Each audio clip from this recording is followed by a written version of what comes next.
አትቀበሏትም።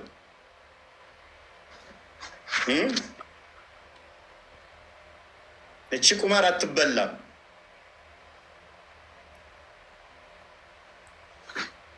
ጆኒን አስገባት። ወይንም ማይልክ ከሆነ ቆስጤ ትወጣለህ። ሚዩት አድርጌያለሁ። ይቅርታ ለካ ሚዩት አድርጌ ለፈልፋለሁ። ይኸው እፎይ መጥቷል፣ ገብቷል። ግቡ። ይኸው ይግባ በራሱ ብላችኋል። በራሱ መጥቷል። ይኸው የምታዩት ነው፣ የምታዩት ነው። ምንም ሌላ ነገር የለም። ደግሞ ወንድማችን እግዚአብሔር ይስጥ እውነታውን እያወጣ ቁጭ እያደረግ ምን እንደሚያደርጉ እያሳየ ነው። እኔ ለአንተ ቃላት የለኝም። ጆኒ ከላይ ወጣለች። አይ ቲንክ ስልኳ ሳይዘጋ አይቀርም። አንድ ይውረድ እያለ አንዱ ይውረድ እያለ ነው። እሺ ወንድማችን አንዴ ቆስጥ ፎሎ አድርጌያለሁ። ቆስጥዬ ቆስጥ ነት እሺ፣ ራሱን ችሎ ይምጣ። ውስታዙ እየጠበቅ ነው። አይ አንተ መኖር ውረድ እየተባልክ ዮኒ። ውስታዙ ብቻ ነው የሚገባው። ውስታዙ ብቻ ተስማምተን እሱ ይምጣ። እሱ ይምጣ ነው ይወርዳለሁ። ለሁለት ለመምጣት ስለታሰበ እሱ ይምጣ። ለሁለት ሊመጡ አስበው ነው። አይቻልም ቢመጡ እኔ ልንገር አይደለ ኢምራን አይተነፍስም። እኔ ቃል ለምድር ለሰማይ ኢምራን አይተነፍስም። አይችልም። 5 ሳንቲም ማውራት አይችልም። ገብቷል። ኢምራን ማውራት አይችልም። ነግሬዋለሁ፣ ቃል በቃል ነግሬዋለሁ። ኢምራን እናንተ ስትመጡ እኔ እና እሱ እንወርዳለን። አለቀ አለቀ። ምንም ነገር የለም። ኢምራን ሲመጣ ኦኬ አንድ ነገር አያወራ። አንድ ምድር ለሰው ይቀጥላል። እንግዲህ እኔና ኢምራን እንወርዳለን፣ እናንተ ትወያያላችሁ። ወዴት ወዴት? መጀመሪያ ቆይ ኢምራን ዮኒ ዝም በል። አንተ ዝም በል። አንተ ጋር ውይይት የለም። ፊቱ ጠቁራለ። ፊቱ ጥቁር ያውራኛ እንዴ? ቆይ አውራኝ ዮኒ ብልግናው ሊው ስድብ ኢምራን አንተ አታወራ አታወራ። እኔ እናንተ አናወራ። አድቫንቴጅ አትውሰድ። ስሙ ቤተሰብ የሁላችሁ ራማ ሊሰራ ነው። እሱ መናገር ይችላል። እሱ ምንም አላለም። እዚህ ጋር እሱ ምንም አላለም። ስሙ ኢምራን ምንም ማለት አትችልም። የተፈለገው የእነሱ ውይይት ነው። እነሱ እንደፈለጉ ይነጋገሩ። አለቀ። አንድ ጊዜ ዮኒ እፎይ መናገራችን የሚያውቅ ከሆነ እሺ በቃ አያችሁ። ይሄ አንተን አይችልም። በቃ ደብቁት። እኔ ልውጣ። ይችላል። እግዚአብሔር ይስጥልኝ። አንዴ እግዚአብሔር ያክብርልኝ። አይሆንም። ዮኒ ውጣ። ሰላማችሁ ይብዛ። ዮኒ ውጣ። በቃ ኦራይት። ስለዚህ እኔ እናንተ እንቀጥላለን። ሀይ እሺ፣ ሰዓት ታስገባ። ምንድን ነው ችግር? ለሰው ታስገባው። ራስን ችላ አቆመም። ኡስታዛችሁ ይሄ ነው። ብቻውን መቆም አይችልም። ብቻውን መቆም አይችልም። እንወያያለን። የትም አትሄድም። ዛሬ እጅ ገብታለሁ። አንድ ያዳም እንዲታደገ ነው፣ እንዲያድን ነው። ብቻውን ኡስታዝ ለምን ትፈራለህ? ለምን ትፈራለህ? ብቻውን መቆም አይችልም። ምን አስፈራ? ለምን ፈራህ? ለምን ፈራ? እኮ ግባ። በቃ ብቻህን ግባ። ብቻህን ግባ። መግባት አችልም? ቀስ በል። መግባት አችልም ወይ? መግባት አችልም ወይ? ምን አስፈራ? 5000 አሰለም ብላ ነበረ። አቅም እንደዚህ ነው። አቅም እንደዚህ ነው። ተረጋጋ። ጎበዝ። ስለዚህ አስወጣው። እሷም ትወጣለች። ለምንድን ነው የፈራው? አትፍራ። ቆይ አንድ ተረጋጋ። ቀስ በል ጎበዝ። ስለዚህ ትቀጥላለህ። ከኔ ጋር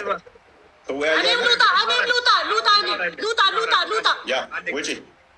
አታስገባ ሰው አትውጪ። አታስገባ። ይሄ ነገር አትቆጣ። ቆይ ረጋ በል። ምን አስፈራው? ተረጋጉ። አጭሁ መጮህ መፍትሄ አይደለም። ረጋ ብለን አውራ። እንደ ትልቅ ሰው ተረጋጋ። መጮህ ምናምን ጥሩ አይደለም። ብዙ ተናገር። አንድ ጊዜ አትረብሽ። ፎይ አትረብሽ። እንደዛ አንዴ አትረብሽ። ሚውት አድርግ። እፎይ አንዴ ሚውት አድርግ። እሺ በቃ አሁን በቃ ሚዩት ነኝ ኡስታዝ። ሜቢ ማይታወቅ ከሆነ ሚዩት ነኝ። በቃ ተረብሻል ኡስታዝ። አይዞ ተረጋጋ፣ እንወያያለን። የትም አታመልጥም። ዛሬ አስወጣቸው እነሱ። አንዴ እሺ እፎይ አንድ ጊዜ ቆይ። አንዴ ማንሽ ከይቅርታ ጋር ሰላም፣ እንዴት ነሽ ጆኒ? አሰላሙ አለይኩም። ሰዓት እየሄደ ነው። ውይይቱ ላይ ግባ፣ ወደ ውይይቱ ግባ። ፖለቲካውን ተውና እኔ እናንተ ብቻ እንድንሆን ነው። ፎያዬ አንዴ ተረጋጋሽ። እኔ እወጣለሁ። ሁሶ ሲጀመር መጀመሪያ ገና እኔ ሁለታችሁን አገናኝቼ እኔ ለመውጣት ነው ውስጥ ላይ ተናግሬያለሁ። እናመሰግናለን። ስለዚህ ሜምራን አታስገባው። እሺ ሁሶ አላህን ፍራ። በቃ ወጥቻለሁ። አየ መርሐባ። ቆይ ልውጣላችሁ። እሺ ይኸው ደቂቃ ንገረን። ስንት ደቂቃ? ተረጋጋ። መጀመሪያ ቀስ በል በፈጠረ። እንኳን ደህና መጣ ኡስታዝ። እንኳን ደህና መጣ። መልካም ሰዓት ስለሄደብን ደቂቃ እንያዝና በጣም ተረጋግቻለሁ ኡስታዝ። አይዞህ እኔ እንደበል ተረጋ በል፣ ቀስ በል። መልሰልኛል። በጣም ሰምቻለሁ። ወደ 3 ሰዓት ጠብቄ ያለው። ስለዚህ አሁን ወደ ውይይቱ ቀጥታ እንግባ። ደቂቃ ፈርስት ራውንድ ስንት ይሁን? አንዴ ተረጋጋ፣ ቀስ በል። አንተ ማለት ተረጋግቻለሁ፣ በደንብ ተረጋግቻለሁ ኡስታዝ። የተከበሩ ኡስታዝ፣ ፈርስት ራውንድ፣ ሰከንድ ራውንድ ሪበተር ተዛ ክሮስ ኤግዛሚኔሽን እና ደቂቃውን ንገረኝና ብቻ ማውራት ነው የፈለግከው። አታዳምጥም ሰው አውራ። በቃ እንደሱ። እሺ በመጀመሪያ እንኳን ደህና መጣህ። በድጋሚ ከስንት ዓመት በኋላ ስላገኘሁ ደስ ብሎኛል። በመጀመሪያ ስለ አርዕስቱ እናወራለን። ከዚያ በኋላ ስለ ደቂቃው እናወራለን። እሺ እንድናወራ ዘንድ የተስማማንበት አርዕስት ምን ነበር? አንዴ ከዚያ በኋላ ደግሞ ደቂቃውን አንተ የምትፈልገውን ከዚያ እንወያይበታለን። እሺ አንዴ አሁን ደግሞ አንተ ተናገር። ያው መልካም። ስለዚህ አርዕስቱ ግልጽ ነው። ቪዲዮም ሰርቼበታለሁ፣ ሁሉም ሰምቶታል። በነቢያት የተሰበከው አምላክ እግዚአብሔር ወይንስ አላህ የሚል ነው። ደቂቃ ስለዚህ መያዝ ይቻላል። ምክንያቱም ሳሰማው አይደለም የመጣው። እንዳልሰማ እንደ አዲስ መሆን ብዙም አያስፈልግም፣ ምክንያቱም ብዙ ባናሮች ስለተሰሩ። ስለዚህ ደቂቃ ፈርስት ራውንድ 15 ደቂቃ ነው ይዣለሁ። አንተ ስንት ደቂቃ ይሆን ትላለህ? እሺ በጣም ጥሩ። ስለ ደቂቃው እስካሁን በጣም ስለቆየንባቸው ለእነሱም እንዳይንዛዛባቸው። አይንዛዛም፣ መግቢያ ስለሆነ ተረጋሽ። ስታወራ ዝም ብያለሁ።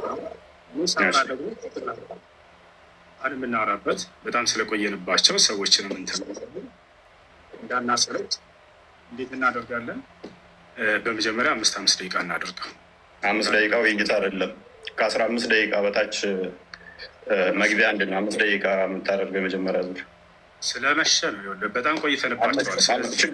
ችግር የለውም ኡስታዝ፣ ያዳምጣል ሰው።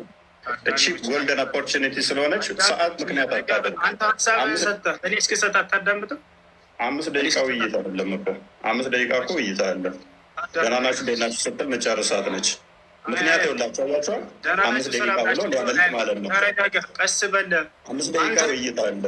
ረጅም አድርገህ የሆነ ሀሳብህ እንዳያዝ እኔ ቃል በቃል ቢሆን እንዳሁን በጣም መወየታችንም ኡስታዝ ረጋ በል ረጋ በቀስ መወየታችንም 5 ደቂቃ ነች ምታቃ። ቆይ 5 ደቂቃ ብቻ ናንተ መወየት ትደረባለህ። ረጋ በለ እንደባለፈው አይሆን። እፎይ እባክህ የሆነ ሀሳብ ተነስቶ ችግር የለውም ምንም ማለት ባለፈውም ነብዬ የተናገረውን የተናገርኩት አንድ የተለየ አልተናገርኩት። እሱንም ዛሬ እናነሳዋለን። ይኸውልህ ስነ ስርዓት ይዘህ አውራ። እፎይ እባክህ አትደረግ፣ እስኪጨርስ ድረስ አዳምጥ። ስለዚህ እንደኔ ሀሳብ ማለት ነው ቅድም ቢሆን ችግር የለውም። አንተም ቅድም እንዳልከው ወደ 3 ሰዓት ቆይተናል ብለሃል። ይህ ሁሉ ህዝብ እየጠበቀ ማለት ነው። ስለዚህ አሁን ስለመሻ አጠር አድርገው ሀሳባችንን ማስቀመጥ ነው። 5 ደቂቃ እናደርገውና ከዚያ በኋላ ቀጣዩን ደግሞ አንተ ተወስነዋለህ። ችግር የለውም። ቀጣዩ በአንተ ይሆናል። የመጀመሪያ 5 ደቂቃ ይሆን አንዴ ልጨርስ። አንዲት ጊዜ ልጨርስ። በምትወያይ ጊዜ ማስረጃ የምታቀርብባቸው የማስረጃ ምንጮች ምንድን ናቸው የሚለውን የኔንም ያንተንም እንነጋገራቸው። አንተ ምንድን ነው የምታቀርብበት ማስረጃ? ምን ላይ ቁመህ ነው የምትወያየው? ውይይቱ ላይ ነው። እሱ ይሄ መስፈርት ነው፣ መቀመጥ አለበት ከዚህ አንዳንድ ወጣ ዘንድ ማለት ነው። በምን መጽሐፍቶች ነው የምትወያየው? እሱ ንገረኝ። 10 መጽሐፍቶች አሉ። እኛ የውይይት እንትናችን 10 መጽሐፍ ናቸው። ስለዚህ በብሉይ ኪዳንና አዲስ ኪዳን ላይ ባለው ትወያያለህ አይደለ? በጣም ጥሩ። እሺ እንግዲህ እኔ ደግሞ ግልጽ ላድርግ፣ እዚሁ በቁርአንና በሐዲስ ላይ እንትን እንላለን። እዚያ ላይ ቁመን እናወራለን። አምላኩ የነቢያት አምላክ ወይም ደግሞ ያ አምላክ እግዚአብሔር ነው ወይንስ እኔ ደግሞ አላህ ነው የሚለውን በሁለቱ መጽሐፍቶች ላይ ያሉ ነቢያቶች አሉ። የትኛውን አምላክ ነው የሰበኩን የሚለውን እናወራለን። እኔ ልጀምር ወይንስ አንተ ትጀምራለህ? ምረጥ። እሱ ላስመረጠ እጀምራለሁ። ሁለተኛ ዙር ደቂቃ እኔን ልምረጥ፣ ፈቅደልኛል። ከዚያ እያነሰ እንዲሄድ ማለት ነው። ለእንትኖቹ ኖ ሁለተኛ ደቂቃ የምመርጠው እኔ ስለሆንኩኝ ሁለተኛ ዙር 20 ደቂቃ ይሆናል። 20 ደቂቃ ለምንድን 15 ፈርተህ ነው ታደርገው? አችልም መወየት አንድ ጠይቀኝ አይደለ? እስክመልስ አዳምጥ፣ ረጋ በል። መጀመሪያ 15 አለ፣ ከዚያ በኋላ 20 እያልክ ትሄዳለህ። እንደገና 5 ጀምረናል፣ ከዚያ 4፣ ከዚያ እያን እንሄዳለን። አሁን መጀመር ትችላለህ። አይ በር ክፍት ነው፣ ጀምር። መልካም። አሁን 5 ደቂቃ ነው። ቀጣይ እኔ ነኝ ደቂቃ መራጩ። 20 ደቂቃ ነው ውይይቱ። ቀጣይ ላይ 20 ደቂቃ ነው። እንደሱ የሚሆን ነገር አይደለም። እፎይ ይኸውልህ፣ መጀመሪያ ከከፍታ አንተ መረጥክ አይደለም? አንተ መረጥክ ደቂቃውን። አንተ መረጥክ አይደል? ደቂቃውን መረጥክ።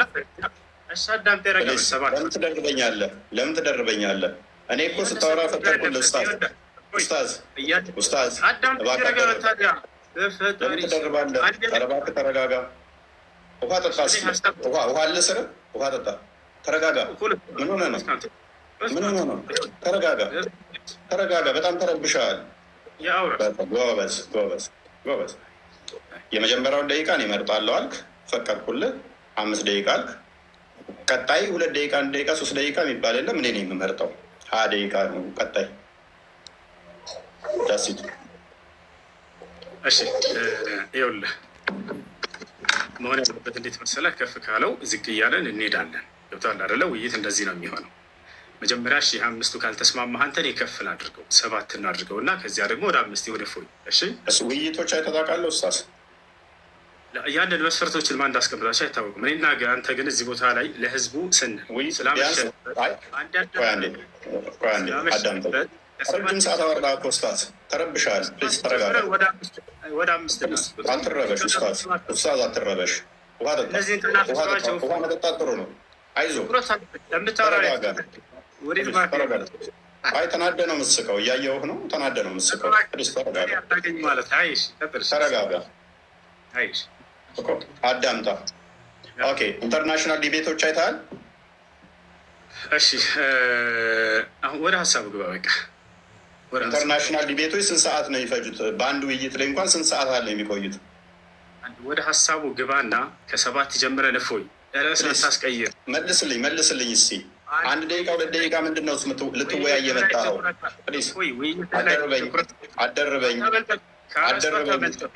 አደርበኝ ኡስታዝ። መስጊድ አይደለም ያለኸው፣ ኮስት ላይ ነው ያለኸው። እኮ ተረጋጋ። የጠየቅኩህን ብቻ መልስ። ኢንተርናሽናል ዲቤቶች አይተሃል? እሱ አርዕስታችን አይደለም እፎይ። ኦኬ ጎበዝ። አይተህ አታውቅም ማለት ነው። አንድ ዲቤት 1 ሰዓት። ቆይ አዳምጣ ፕሊዝ። ለምን ትረበሻለህ ኡስታዝ? በእናትህ ተረጋጋ። ከ3 ሰዓት እስከ 4 ሰዓት ድረስ ዲቤት ይደረጋል። ምክንያቱም ሰው ግልጽ ሆኖ እንዲረዳ። በ1 ደቂቃ እና በ2 ደቂቃ ዲቤት የለም። እሱ ወሬ ነው የሚሆነው። ፕሊዝ ኧረ እባክህ ተረጋጋ፣ እባክህ ተረጋጋ ኡስታዝ። ይሄን መስፈርት ማን ያወጣልህ? አደርብ አንተ አታውቅም እኮ ኢንተርናሽናል ዲቤት እንኳን አታውቅም እኮ። ኢንተርናሽናል ዲቤቶች እንኳን አታውቅም። አንተ ካየህ አሳየን። ዲቤቶች የማንና የማን አይተሃል? አሳየን። ካየኸው አሁን ከተናገርከው በዚህ መስፈርት ያስቀምጡትን አሳየን። ምንም ተለተናገርኩ አሳየን። ማስረጃ አንተ ተናገርኩ ማስረጃ አሳየን። በቃ ያው ተረጋጋ። ቆይ ዝም ብለህ ተራስህ ነው የምታወራው ማለት ነው። ኧረ ወደክ እኮ በእናትህ ኡስታዝ። አይዞህ ከራስህ ነው የምታወራው። በቃ እንደዚህ ያደረገ አንድ አሳየን። አሳያለሁ።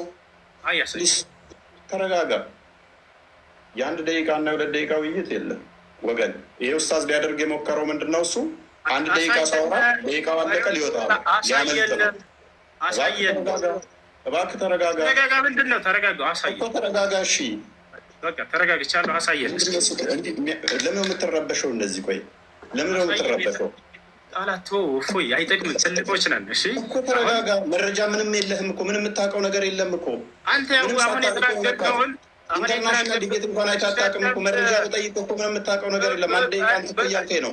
የአንድ ደቂቃ ውይይት ነው የምታውቀው አንተ። መረጃ አንድ ደቂቃ ውይይት ነው። በምትፈልገው ይሁን በቃ ተስማ ብቻ። የአንድ ደቂቃ ውይይት ነው ወይ? በምትፈልገው ይሁን ጀምር። ተስማማሁልህ። ላሳየህ። ቆይ ለማንኛውም ምንም ስለማታውቅ ቆይ ተረጋጋ። በምትፈልገው ጀምር። ተስማማሁልህ። ወላሂ ያመልጥ በቃ ይታያል። እነኚህ ኢንተርናሽናል ዲቤቶች ናቸው። ከ2 ሰዓት እስከ 4 ሰዓት ምናምን ናቸው። 4 ሰዓት ምናምን ነው ዲቤቱ። 4 ሰዓት ምናምን። እሺ የተስማሙበትን አሰማና አንድ ጊዜ ክፈተውና። ሳይስማሙ ነው ውይይት የገቡት። እንግሊዝኛ ትችላለህ? እንግሊዝኛ አትችልም እኮ ችግሩ። አሳየና አሳየን። ኦኬ እንግሊዝኛ ትችላለህ? አሳየን። ኦኬ የተስማሙበትን ነው የጠየቀን። የተስማሙበትም አይፈለገ ማለት ነው ወንድማችን። ከርዕስቱ ወጣ። ወላሂ ላዚ ከርዕስቱ ምንም አልወጣው። ምንም አልወጣው። አውራ እንግዳው አትውጣና አውራ። አሳየኝ አልከኝ እኮ አውራ። ስለምን መውጣት ነው የምታወራው? ስለምን መውጣት ነው የምታወራው? ውሳዝ ለምን ትረበሻለህ? ተረጋጋ። ይህን ቃላቱ በቃ ትልቆች ነን። ከዚህ በላይ ምንም የምታውቀው የለም። መረጃ መጣንብህ። አይታጣቅም ማለት ነው። ጀምር። ጠበቅኩ። ጎበዝ። ስለዚህ መግቢያ 15 ደቂቃ ይሁን 5 ደቂቃ፣ ቀጣይ 25 ይሁን ወይስ 50 ደቂቃ ይሆንልህ? ችግር የለም። ቀጥል። ቀጣይ 50 ደቂቃ። ቀጥል። ጎበዝ። ስለዚህ እንዴት ነው የምናደርገው? ሰዓት ማንም ይዘው አንተ ራስህ ያዝ። ኦኬ ሰዓት ነው የራሴ ሊያዝ። ታምናለህ? ታምናለህ? እርግጠኛ ነህ? ኦኬ እሺ። ስለዚህ ሰዓት ለብቻ ልክፈትልህ ማለት ነው እንድንተማመን። ሰዓት መከፈት አለበት። 5 ደቂቃ። ልብ በሉ። ቀጣይ ስንት ነው እሱ? በደንብ አስተውሉ። 20 ደቂቃ ነው። 20 ደቂቃ ነው ቀጣይ 20 ደቂቃ ነው። ኦራይት ጎበዝ።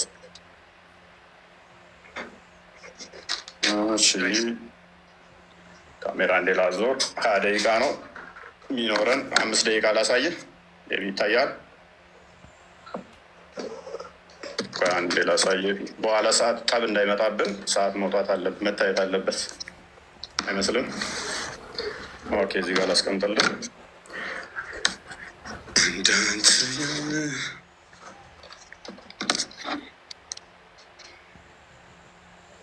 ኦኬ 5 ደቂቃ ብለናል። በዛ ነው የተስማማ ነው። በ5 ደቂቃ ውስጥ የምንጨርሰው። ቀጣይ ግን 20 ደቂቃ ነው። ልጻፈው። ቅድሚያ ልጻፈው፣ ምክንያቱም አርጊመንት ለምንናገረው ማስረጃ እያወጣን የምናሳይ አለበት። ችግር የለውም። ይዘው የሚመጣ ማወቅ አለብን ቀድመን። አሁን መጀመር ትችላለህ። ፎሽ ፖሊስ ተረጋጋ። የመጀመሪያ ዙር ስንት? 5 ደቂቃ በማስረጃ እየሆነ ሽፎያዬ እንዲረዱ። ቀጥል። ያስጀመርኩ ጀምር። እየጠበቅኩህ ነው። እጀምራለሁ ብለሃል። ጀምር። ስለ ለምን የምንረብሸው ታዲያ? እኔ አልረበሽኩም። ማስረጃ ማለት መረበሽ ነው።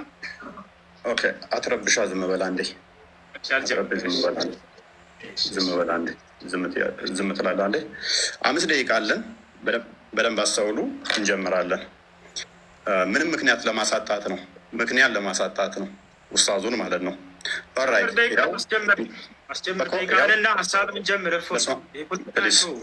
ጣልቃ አትግባብኝ። ጣልቃ አትግባ። ምንም ጣልቃ መግባት አይጠበቅብህም። ጣልቃ እንዳገባ ደግመህ በደንብ አስተውሉ።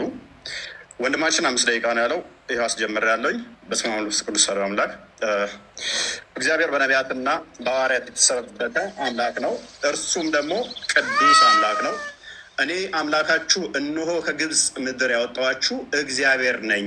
እንግዲህ እኔ ቅዱስ ነኝና እናንተ ቅዱሳን ሁኑ ይላል። ስለዚህ አምላካችን እግዚአብሔር ቅዱስ የሆነ ሕያው አምላክ አለን ማለት ነው። እንደ እስልምናውስ ሳሂህ አልቡኻሪ 49:59 ላይ ኦ ሙሐመድ አይ ቲንክ ዩር ሴጣን ሃዝ ፎርሴከን ዩ ፎር አይ ሃቭ ኖት ሲን ሂም ዊዝ ዩ ፎር 2 or 3 nights። ኦ ሙሐመድ ወይ ሴጣኔ ተወህ ይመስለኛል ተብሎ ሲጠየቅ ለ3 ቀን ለ2 ቀን አብረው አላየሁትም ሲባል ሙሐመድ አላህ ምን አወረደ? በረፋዱ ምላለው በሌሊቱም ጸጥ ባለ ጊዜ ጌታ አላሰናበተህም አልተወህም። የሙሐመድ ጌታው ማን ነው? ሴጣን ነው ማለት ነው። አስፈራሪ ማን ነው? አንተ አስፈራሪ ብቻ ነው ይለዋል ሙሐመድ። አላህ ሴጣን ነው አስፈራሪ ደግሞ ይለናል። እዚህ ጋር በእስልምና አስፈራሪው አላህ ወይንስ ሴጣን? የሚያስረሳ ማን ነው? እዚህ ጋር ምን ይላል? ሴጣን የሚያስረሳ ቢያስረሳ ከትውስታ ይላል። የሚያስረሳው ማን ነው? ሴጣን። እዚህ ጋርስ ከአንቀጽም ብንለውጥ ወይንም በእርሷ ብናስረሳ ከእርሷ የሚበልጥን ወይንም ቢጤዋን እናመጣለን። አላህ ነው የሚያስረሳው። ሴጣን ወይንስ አላህ? በእስልምና ሴጣንና አላህ ልዩነት የላቸውም፣ አብረው ነው የሚሰሩት ማለት ነው። ወይንም ደግሞ አላህ ማለት ሴጣን ነው ማለት ነው። ኦኬ ሱራ 11:119 ላይ ገሃነም የምትሞላው በሰውና ባጋንንት ነው ይለናል። ቡሃሪ 48:48 ደግሞ አላህ እግሩን ሲከት ነው ገሃነም የምትሞላው ይለናል። አላህ እግሩ የጅኒ ነው እንዴ? ገሃነም የምትሞላው በሰዎችና ባጋንንት ነው አለን። እዚህ ጋር ደግሞ አላህ ገሃነምን የሚሞላው በእግሩ ነው ይለናል። ስለዚህ የአላህ እግር የአጋንንት እግር ነውን? ኦኬ ከገነት ያስወጣችሁ ማን ነው? ሴጣን አስወጣችሁ ይለናል። አደም ሲጠየቅ አላህ በጻፈብኝ ለምን ትፈርዳላችሁ ይላል። ቡሃሪ 66:14 ላይ ማለት ነው። ኃጢአት የሚያሰራው ማን ነው? ኃጢአት ባሰሩ ከምድረ ገጽ አጠፋችኋለሁ ይላል። አላህ። ኦኬ ሱረቱ ሂጅር ላይ ሞገደኛ ሴጣን ሁሉ እነሆ የተከተለውን ሰው እርሱ ያጠማል ይላል። የሚያጠማው ማን ነው? ሴጣን። ኢብሊስ ወይ ጌታ እኔን በማጥመምህ ይሆንብኝ ይላል። ማን ነው የሚያጠማው? አላህ። እዚህ ጋርስ አላህ ያጠመመውን ሰው ልታቀኑ ታስባላችሁ? አላህ ያሳሳተውን ሰው ለእርሱ መንገድ ፈጽሞ አታገኙም ይላል።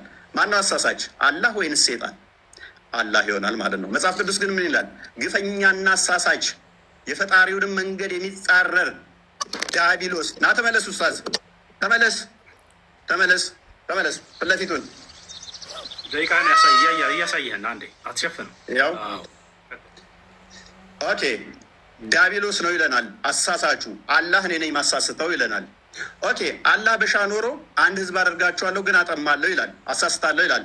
ዲያብሎስ ልጅ የጽድቅ ሁሉ ጠላት የቀናውን የጌታን መንገድ ከጠመመው አታርፍምን ይላል። ከማጣመም አታፍርፍምን ይላል እግዚአብሔር። መጽሐፍ ቅዱሱ አላህም ምን ይለዋል? አርፈ ተቀመጥ፣ አታጥም፣ ሰዎችን ገሃነም አትክተት ይለዋል ማለት ነው። ሴጣን የሚፈልገው በሰዎች መካከል ጠብና ጥላቻ መዝራት ነው ይላል። እዚህ ጋር ስንመጣ ከነዚህም እኛ ክርስቲያንን ካሉት የጠበቀ ቃል ኪዳናቸውን ያዝን፣ ስለዚህ እስከ ትንሣኤ ቀን ድረስ ከመካከላቸው ጠብና ጥላቻን ዘራን ይላል። ማነው ጠብና ጥላቻ የሚዘራው? ሴጣን ወይንስ አላህ? አላህ ሴጣን ነው ማለት ነው። ኦኬ በመጽሐፍ ቅዱስ ደግሞ ምሳሌ 6 ላይ ጠብና ጥላቻን የሚዘራው ሴጣን ነው ይለናል። አላህ ሴጣን ነው ማለት ነው። ማን ነው እሱ? አላህ። አድመኛው ማን ነው? አላህ ነው ይለናል። ሱራ 3:54 ላይ መጽሐፍ ቅዱስ ደግሞ አድመኛ የእግዚአብሔርን ስራ የስጋ ስራ ነው፣ መንግስት ሰማያትም አይገባም ይላል እግዚአብሔር። የመጽሐፍ ቅዱሱ አላህን ገሃነም ነው የሚከተው፣ ገሃነም ነው የሚከተው። ፕሊዝ ለምን ኢንተራፕትም ታደርገኝ? ለምን ረብሸው? ለማየት ነው። ትደብቀው እንደሱ ከሆነ በቃ ለምን ኢንተራፕት ታደርጋለህ? ካልቻል አልችልም በል። ለምን ትረብሻለህ? ለምን ረብሸው ነው ያልኩህ። አትረብሽ፣ መያዝ እችላለሁ ብለህ ነበር እኮ ስለዚህ ጣልቃ ትግባ። ሜይ ቢ ጣልቃ ትግባ። ደግመህ አትገባም አይደለ ኡስታዝ? አትሸፍን፣ ደቂቃውን እናውራን የተባልከው ፖለቲካ ተስራ ፊት ለፊት እኮ ነው ኡስታዝ፣ ፊት ለፊት ነው። ምክንያቱም ላኛ ቆሞታል። ደቂቃውን አያችሁት አይደለ? ቀጥል፣ ችግር እያንዳንዱ የተናገርከውን አሁን ስለሚይዝህ አትረብሽ። እና ታዲያ አንተ ስታወራ ደቂቃው ይቀጥል። ከአሁን በኋላ ካወራ እንደውም እየሰራውኝ እመልሰዋለሁ ወደ 5 ደቂቃ ስታየኝ ኢንተራፕት እያደረግከኝ ምን አይነት ኡስታዝ ነህ ግን አንተ? አያችሁት? ይሄን ለማውራት ነው። በቃ ቀጥል። ዝም አልኩልህ እኮ እፎይ፣ ቀጥል፣ ሂድ። ጎበዝ። ጣልቃ ተሳስተህ ጣልቃ እንዳገባ አሁን ሚዩት አድርግ። ስለ ጣልቃ እንዳገባ ማለት ነው። ዝም ብለህ አዳምጥ። ኦኬ። አላህ ምን ይላል? እኛ ወይንም እናንተ በትክክለኛው መንገድ ላይ ወይንም በግልጽ መሳሳት ውስጥ ነን ይላል። አላህና ሙሐመድ በትክክለኛ መንገድ ላይ የሆኑ በተሳሳተ መንገድ ላይ እንኳን አያውቅም። አላህ ማለት ነው። መጽሐፍ ቅዱስ ግን ምን ይላል? ኢየሱስ አለ እኔ መንገድና እውነት ሕይወትም ነኝ አለ። እርግጡን እንደዚህ ስትይዙ እንዲህ ትታመናላችሁ። እስልምናው ላይ ግን እርግጠኝነት የለም። እርግጠኝነት ስለሌለ በምን ውስጥ እንዳላችሁ እንኳን ሳታውቁ ሙሐመድን እየተከተላችሁ ትኖራላችሁ ማለት ነው። እንደ እስልምና አስተምሮ በደንብ አስተውሉ። እንደ እስልምና አስተምሮ ሴጣን እንደዚህ የሚጫወትባቸው ወይንም ደግሞ አላህ ምን እንደሆነ ማይታወቅ ነው። አላህ ቀዝቃዛ እጅ አለው። ያ ቀዝቃዛ እጅ ደግሞ ሉክ ፕሮፌት ሴድ ማይ ሎርድ መመልሰዋለሁ። ምክንያቱም ነግሬሃለሁ። አትሸፈን። እመልሰዋለሁ። ተበልተሃል። ወላሂ ተሸንፍሻል። ምንም አልተበላሁም።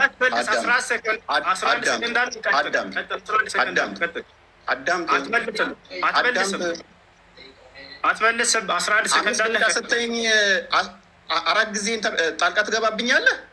ይኸውልህ ደቂቃውን ስለሸፈንክ ብቻ ነው ያንን ለማየት ብቻ ነው የጠየቅንህ። ሌላ ወሬ አታውራ። 11 ሰከንድ አለ። ጨርሰው ሂድ። እዛለሁ ብለህ ነበር እኮ ኡስታዝ። እኔም እዛለሁ ብለህ ነበር። 11 ሰከንድ አለ። አትመልስም። 11 ሰከንዱን አውራ። ከዚያ በኋላ መልስ እሰጥሃለሁ። አሁን ላነሳው እያንዳንዱ እንዳለ ያወራኸውን በእናትህ አዳምጥ። በእናትህ ኡስታዝ ሂድ። ለምን ረብሸው?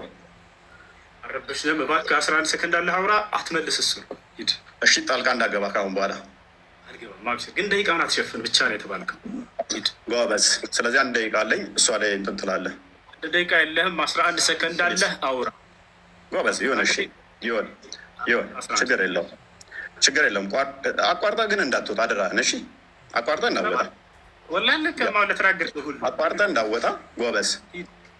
ኦኬ። ከነቢያት ውስጥ አንድ እንኳን ሁርላይን በገነት ውስጥ ሁርላይ የሚባሉ ወሲብ የምናደርጋቸው አለ ብሎ ያስተማረ የለም። ሙሐመድ ግን ሁርላይን የሚባሉ የወሲብ ቶዮች አሉን ብሎ ያምናል። የለም። አርሽ ላይ ተደላደለ ብሎ ያስተማረ ነቢይ አንድም የለም። አላህ አርሽ ላይ ተደላድሏል ብሎ ያምናል። አየህ፣ ሰዓት ይዘህ እየዋሸህ ነበር። እዛም ጎበዝ ነገር አሁን አንተን ለማሳየት ነው። አንተ ለማሳየት ነው። ጎበዝ። ስለዚህ 5 ደቂቃ አለ። 5 ደቂቃ አለ። ቀጥል። ብስሚላሂ ረህማኒ ረሂም አልሐምዱሊላሂ ረቢል ዓለሚን ወሰላቱ ወሰላም ዐላ ረሱሊላህ። እንግዲህ እኔ ስለ አምላክ የመጀመሪያ ልናገርና እሱ ስላነሳው ደግሞ እናገራለሁኝ። ነቢያቶች የሰበኩት አምላክ ማን ነው የሚለውን ለማውራት ነበር የመጣ ነው። ግን ሙሐመድ በጀነቱ ሱረል ዐይኖች ምናምን አላህ ምናምን እንደዚህ እሺ። ለማንኛውም እኛ ነቢያቶቻችን የሰበኩት ማን ነው የሚለውን በቁርአን እንዲሁም ደግሞ እርሱ ነቢያቶች የሰበኩት በመጽሐፍ ቅዱስ ላይ ያ አምላክ ማን ነው የሚለውን ሊያሳውቀን ነበር። ገብታችኋል አይደል? እግዚአብሔር ነው ብሎናል። ነቢያቶች እግዚአብሔር ብለው የሰበኩበትን አንድ ያሳየናል። ያሰው ገብታችኋል። ይህ ነው አንደኛ እሱ ነው። ሁለተኛ ነገር ወደ አላህ ስብሐነ ወተዓላ ስንመጣ ነቢያቶች ሁሉ አላህን ሰብከዋል ወይ? አዎ። ከማን እንጀምር? ከመጀመሪያዎቹ ነቢያቶች ኑሕ ዓለይሂ ሰላም ምን አለ? ወለቀድ አርሰልና ኑሐን ኢላ ቀውሚሂ ፈቃለ ያ ቀውሚ አዕቡዱላህ። ኑሕ ምን አለ? ህዝቦች ሆይ አላህን በብቸኝነት ተገዙ፣ ማለኩም ምን ኢላሂን ገይሩ፣ ከእርሱ ውጭ ሌላ አምላክ ማንም የላችሁም እያለ ተናገረ። ከዚያ ቀጣይ ማንን እንሂድ? እነ ሁድ፣ እነ ሷሊሕ። እነዚህን መጽሐፍ ቅዱስ ስለማያውቃቸው እነዚህ ታላላቅ ነቢያቶች ወደ ቀጣዮቹ ነቢያቶች እንሂድ። ወደ አብርሃም እንሂድ። አብርሃም ታዲያ ማንን የሰበከው ብለን ስናይ አላህን ማስረጃ ቃለ ሱብሓነሁ ወተዓላ ወኢብራሂም ኢዝ ቃለ ሊቀውሚሂ አዕቡዱላህ ወተቁሁ ዛሊኩም ኸይሩን ለኩም ኢን ኩንቱም ተዕለሙን ኢነማ ተዕቡዱነ ሚን ዱኒላሂ አውሳነን ወተኽሉቁነ ኢፍካ። አብርሃም ምን አለ ለህዝቦቹ? ህዝቦች ሆይ እነሆ አንድና ብቸኛ የሆነውን አምላካችሁን አላህን በብቸኝነት ተገዙ፣ የምታውቁና የምታገናዝቡ ብትሆኑ ይህ ለእናንተ የተሻለ ነው ካለ በኋላ ሌላ አማልክቶችን ሁሉ ጣዖቶች ናቸው ብሎ ገለጻቸው። አብርሃም ኢነማ ተዕቡዱነ ሚን ዱኒላሂ አውሳነን አለ። እነዚያ ከአላህ ውጭ የምትገዟቸው ሁሉ ጣዖቶች ናቸዋል። ስለዚህ ማነው አምላክ አለ? አላህ ነው ብሎ ተናገሩ። ከዚያ በኋላ እነማን እንሂድ? ነቢዩ ዒሳ ዓለይሂ ሰላም ወይንም ነቢዩ ኢየሱስ። እርሱ ምን አለ? ወኢነ ላሀ ረቢ ወረብኩም ፈዕቡዱሁ ሃዛ ሲራጡን ሙስተቂም። ያው ነቢያቶች ሁሉ አምላካቸውን ያሳውቃሉ። ይህንም ጌታ የእናንተም ጌታ እርሱ አላህ ብቻ ነው፣ እርሱም በብቸኝነት ተገዙት፣ ይህ ነው ቀጥተኛው መንገድ አለ። ከእርሱ በፊት ኢልያስ የተባለው ታላቅ ነቢይ ማንን ሰበከ ከተባለ አምላኩን አላህን፣ ስሙን አሳውቃል፣ አላህ ነው እያሉ قال إلياس عليه السلام قال الله سبحانه وتعالى حاكيا عن إلياس عليه السلام في سورة الصافات وإن إلياس لمن المرسلين إذ قال لقومه ألا تتقون أتدعون بعلا وتذرون أحسن الخالقين الله ربكم إلياس كنبياتش مكاكل ነው ካለ በኋላ ምን አለ? አላህ ነው ጌታችሁ ወረበ አባኢኩም الأولين የቀደሙት የአባቶቻችሁም አምላክ እርሱ አላህ ነው እያለ አስተማረ ማለት ነው። ይህ ነው እንግዲህ ነቢያቶች አምላክ አላህ ስብሐነ ወተዓላ እንድናመልክ እንዲሁም እርሱን አሳውቀውናል። ይህ ሰው ግን እግዚአብሔር ብሎናል። ነቢያቶች እግዚአብሔር ብለው ያስተማሩበት ቦታ እንደው ካለ ከመጽሐፉ ላይ ያሳየናል። ልክ እኔ ከመጽሐፌ ላይ አላህ ብለው እንዳስተማሩ በመጽሐፉ ላይ እግዚአብሔር ብለው ያስተማሩበትን እነዚህ ነቢያቶች ያሳየናል ማለት ነው። ቦታቸዋላ ይህ ነው። ሌላኛው ነገር ካነሳው መካከል ስለ መጀመሪያ ላይ ገና ሲገባ ጊዜ ምን ብሏል? እዚህ ጋር ነበረ የሙሐመድ ጌታ ሰይጣን ነው ማለት ነው ብሏል። የሆነን ሀሳብ አንስቶ ያም ምንድን ላይ ነው የሚገኘው? ነቢያችን ሰለላሁ ዐለይሂ ወሰለም መጀመሪያ አስተምሮታቸውን ጀምሮ አካባቢ ላይ ሰይጣንህ ትቶሃል ብለው በተናገሩ ጊዜ መካ ከሃዲያኖች ያንን አስመልክቶ የእሱ የራሱን ሀሳብ ምን አለ? ስለዚህ የሙሐመድ ጌታ ሰይጣን ነው ማለት ነው አለ። አሁን እኔ የምጠይቅህ ያንን የተነገረውን ሐዲስ ታወጣና እርሱ ላይ ሙሐመድ ሰይጣን ነው የተባለበትን ቃል ታሳየናለህ ወይንም ቶ ችግር የለውም እዛውም ላይ አይኖር ከሌለ ከሊቃውንቶች መካከል አንድ ሊቅ ይሄ ሐዲስ የሚያስረዳው ስለዚህ የሙሐመድ ጌታ ሰይጣን ነው ማለት ነው ያለ አንድ ታሳየናለህ። ልክ አንተ እንደተናገርከው ማለት ነው። ዛሬ በቁርአንና በሐዲስ ላይ ከራስህ እየተፈለሳፈ እንትን እየፈጠርክ እንደምትናገር በደንብ አድርጎ ይጋለጣል። አያችሁ፣ ይህን አንዲት ከሊቆች መካከል አንድ ሊቃውንት ይሄንን የሙሐመድ ጌታ ሰይጣን ነው ማለት ነው የሚል ግንዛቤ ያመጣ አንድም የለም። ይሄንን ልታመጣ እፈልጋለሁ፣ እጠብቅሃለሁ አሁን እንድታመጣ። ያን ማስረጃ ስታመጣ ጊዜ ወደ ቀጣዩ ትሄዳለህ። ሌላው ነገር እንዲህ ከራስህ እንትን ባትል መልካም ነው። አላህ ሰይጣን ነው ምናምን የሚል ቃል ከሊቃውንቶች እንዲህ ብለዋል ብለህ ከዚህ በኋላ አስከትል። ከራስህ አትናገር። ሽፎይ ያለውን ነገር ቁርአንና ሐዲስ ላይ ተናገር፣ ችግር የለውም። ያ ነው እና አላህ ስለዚህ የሙሐመድ ጌታ ሰይጣን ነው ማለት ነው ያሉበትን አሁን ቶሎ እንድታሳየኝ እፈልጋለሁኝ። የመጀመሪያውን ያወጣው ሐዲስ ላይ አስመልክቶ ከሊቃውንቶች መካከል አንድ ሊቅ እንደዚያ ብሎ የፈሰረ ወይንም የተረጎመ ሰጥቻለሁኝ። 20 ሰከንድ መቀጠል ትችላለህ። ቀጥል እፎይ። እናመሰግናለን። 10 ሰከንድ 15 ሰከንድ ነበረ። ኡስታዝ አልጨረስክም ነበር። መጠቀም አልፈለግም። ትለቅ እሷ ቱ ቢ ፌር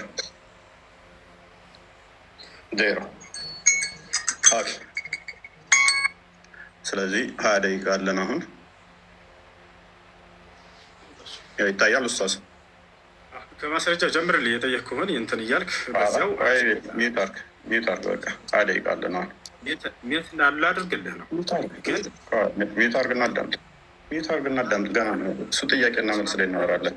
ስማማ ነው ሪባ ትላለህ ገና ሪባ ትላለህ። ሚዩት አድርግ። ሰዳብት እንጂ ረጋ በል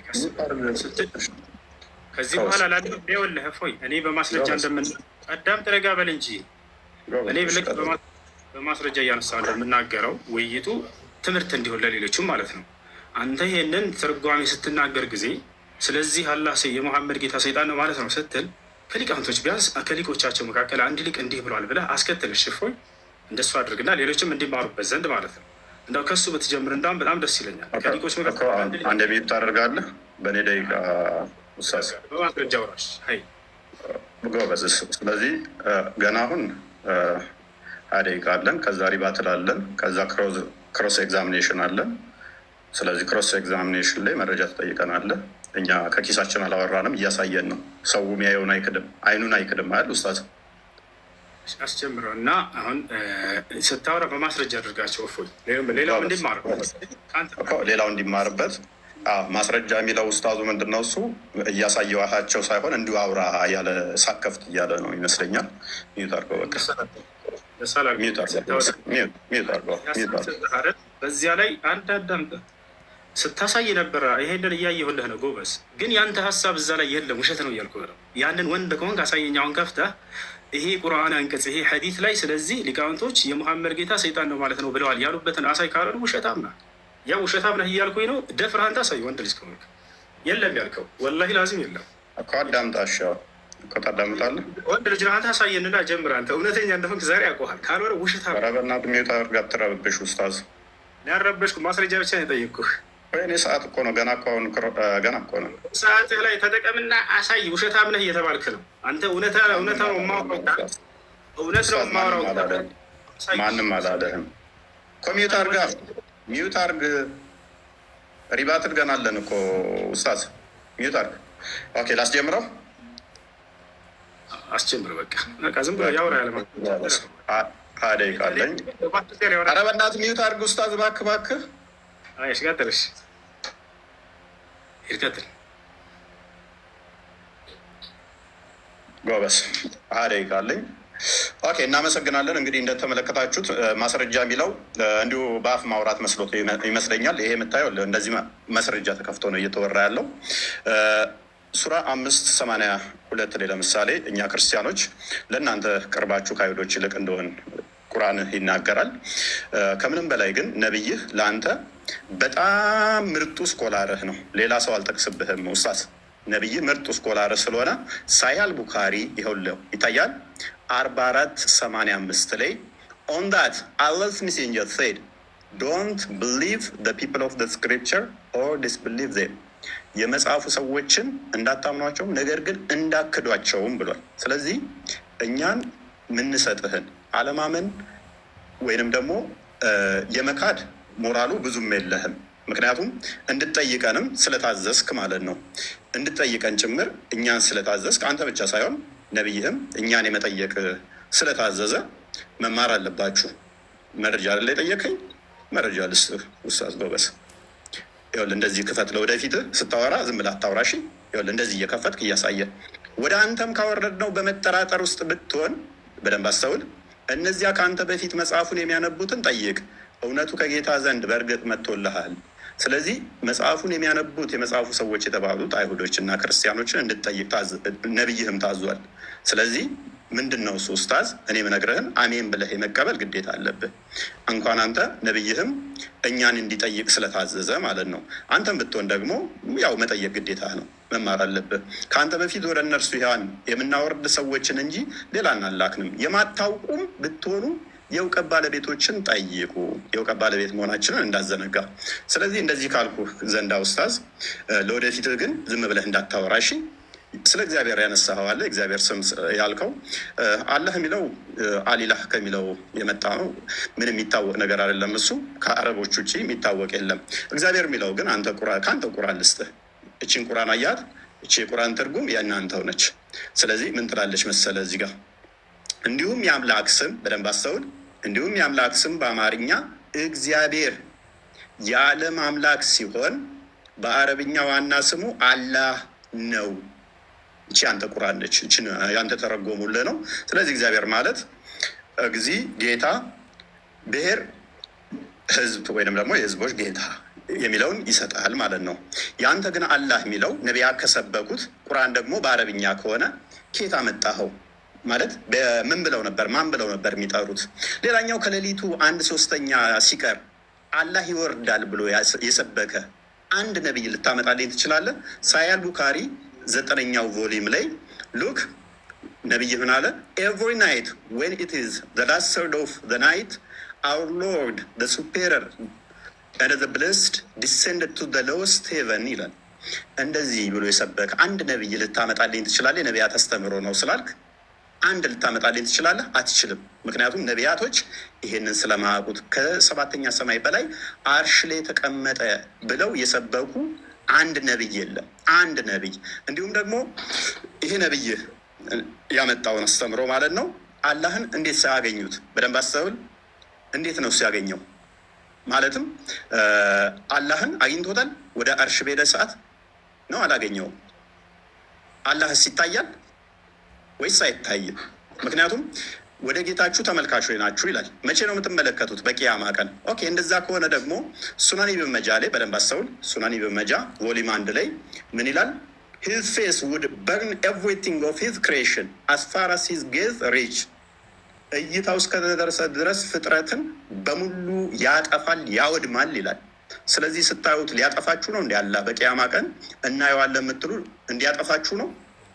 ኦራይት አላህ ልጅ የለኝም ብሎ ይላል። ልጅ እንደሌለው ሙስሊሞች አላህ የምታምኑት ማነግሯችሁ ነው? ጋኔኖች። ኦኬ ሙሐመድ ወይ በል እንሆ ከጅኒ የሆኑ ጭፍሮች አደመጡ፣ እኛ አስደናቂ የሆነ ቁርአንን ሰማን አሉ። ኦኬ እንሆ ጌታችን ክብር ላቀ ሚስትንም ልጅንም አልያዘም። የዚህ ኡስታዝ አሁን አላህ አልወለደም አልተወለደም እርሱ አንድ ነው ብሎ የሚለውን የነገሩት ማን ናቸው? አጋንንቶች፣ ጅኒዎች። ቁርአንህን ነው እኔ መረጃ እየከፈትኩበት ያለሁት። ቁርአንህ ነው። ቁርአንን ሜቢ አታውቀው ከሆነ አላውቅም። ሙሐመድ የአላህን ስም ሲጠራ አጋንንቶች ነበር የሚከመሩበት። አጋንንቶች ክምር የሆኑበት ነበረ። ምን ይላል 18ኛው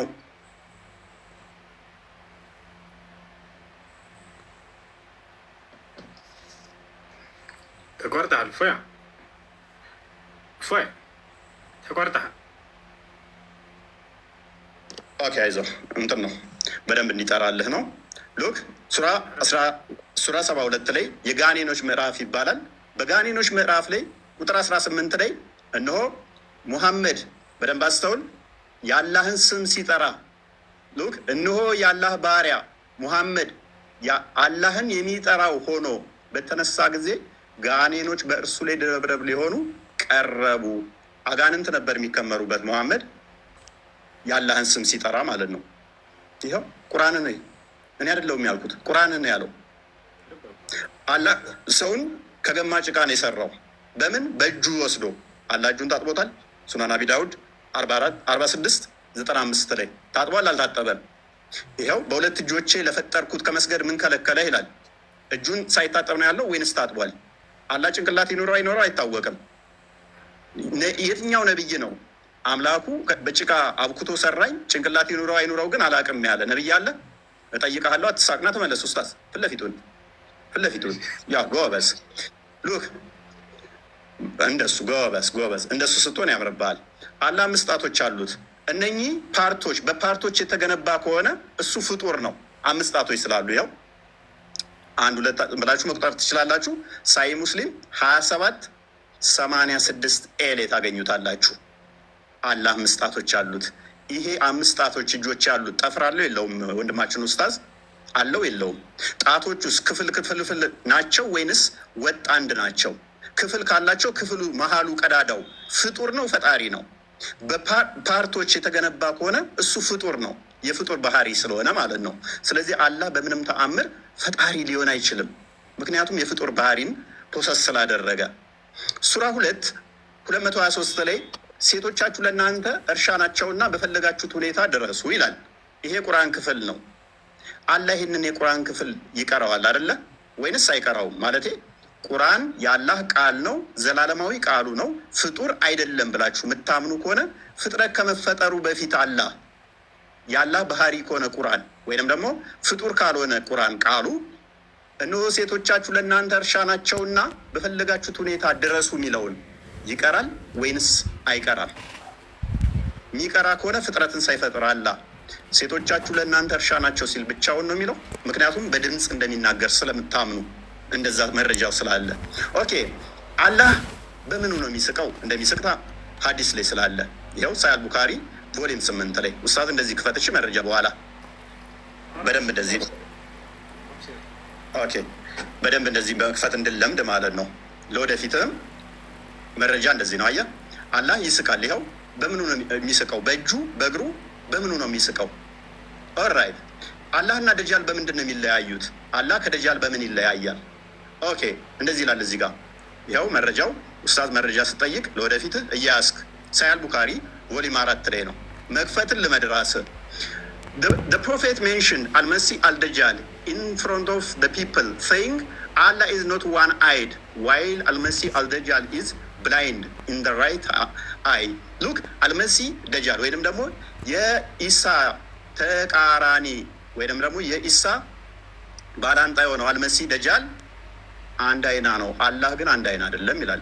አላህ ከደጃል ጋር ለምንድን ነው እሱ በአይን እንዲለይ ያደረገው? ማለት መሐመድ ሌላ መንገድ አጥቶ ነው? ጌታችሁ አንድ አይና አይደለም፣ ደጃል ግን አንድ አይና ነው ብሎ ለምን ኮምፔር ላደርጋቸው ፈለገ? አላህ እንደሚሮ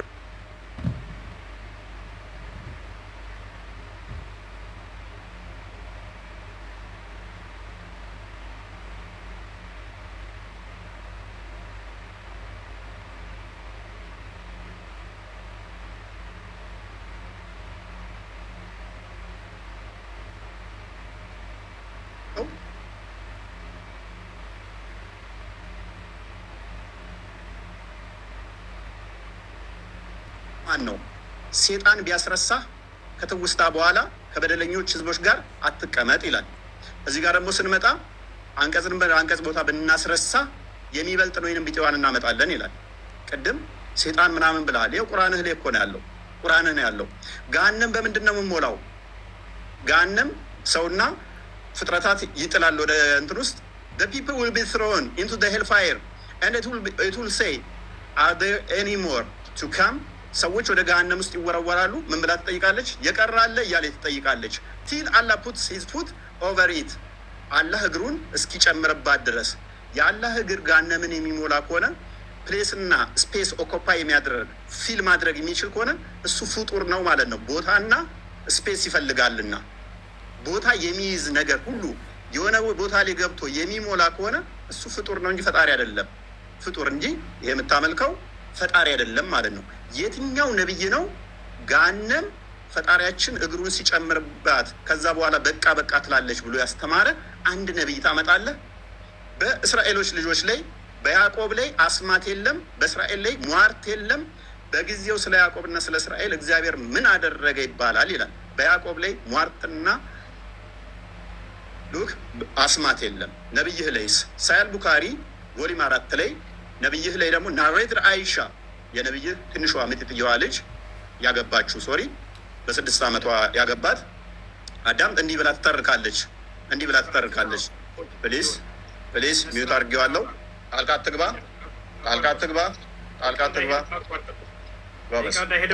ሚጢጥየዋ ምናምን የሚል ቃል ተው። እፎይ ትልቅ ነህ በቃ። ከዚህ በኋላ አረጀ።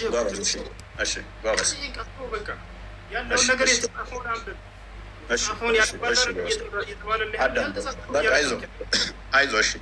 አይዞህ ሚጢጥየዋ ይሻላል። ትጠይቃለህ። ችግር የለውም። እሺ ታዳምጣለህ። ግን ጣልቃ ገባብኝስ? ቃልህን አስተካክል። ወይ ሌላ አልተባልክም። ፖለቲካ አትስራ። ጣልቃ ገባብኝ እንዴት እናድርግ? በኋላ ጣልቃ ትገባብኛለህ? አልገባም። ወይንም ይህንን ኮንፊርም አድርግልኛል። ግን ቃላቶችን አስተካክል። ለተከታዮች ስትል ኖ ይኸውልህ፣ እኔ ምንም ያጠፋሁት ነገር የለም። ስለዚህ ጣልቃ እየገባህ ግን አንተ እያስቸገርክ ነው አይደለ? ከየት ነው ያመጣህ? አዳምጥ። እሺ እኮ ጣልቃ አትግባ። አዳምጥ እኮ ተራዊ ነው አይደለም ወይንስ እንዴት ነው? ዝም ብለህ መረባበሽ ነው የፈለከው? በቃ ይቅርታ። በቃ ቀጥል። እንዳትወጣ አደራህን። ግን እንዳትወጣ ቀጥል። ጎበዝ። ስለዚህ ያለው መረጃ ታመጣለህ ካሁን በኋላ ስታወራ። ግን ጣልቃ አትግባብኝ በተቻለ መጠን። ወደፊቱ ይህንን ልመድ። እሺ ይህንን ትለምዳለህ። ይቅርታ በልሽ። ያው ጣልቃ አልገባም በል። እስኪ እባክህ ጣልቃ አልገባም በል።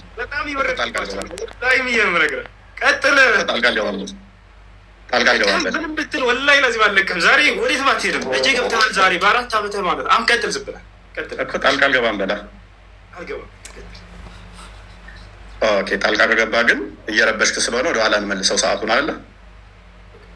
ልታፈገፍግ ነው ወላሂ አለቅም ዛሬ ወረብ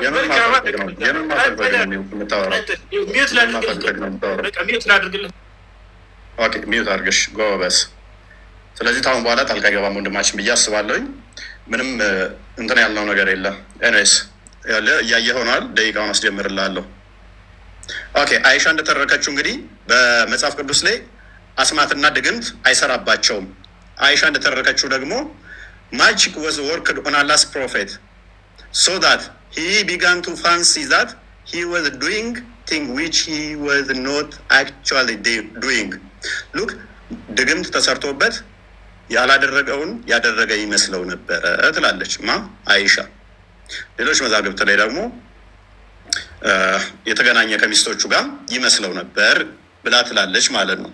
ስለዚህ ወንድማችን እንዴት ነው እሱ የትኛው ነብይ ነው ማለት አላህ ይወጣል ይወርዳል ብሎ የሰበከ አንድ ነብይ ልታመጣልን ትችላለህ? ከሌሊቱ 1/3 ሲቀር አላህ ይወርዳል ሲል በምኑ ነው የሚወርደው? የአረፋት ቀን ይወርዳል ይለናል።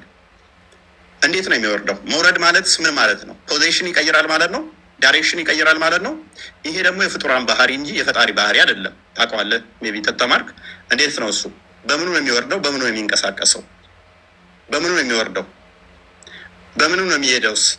ማለት መረጃ ታመጣልኛለህ ቀጣይ።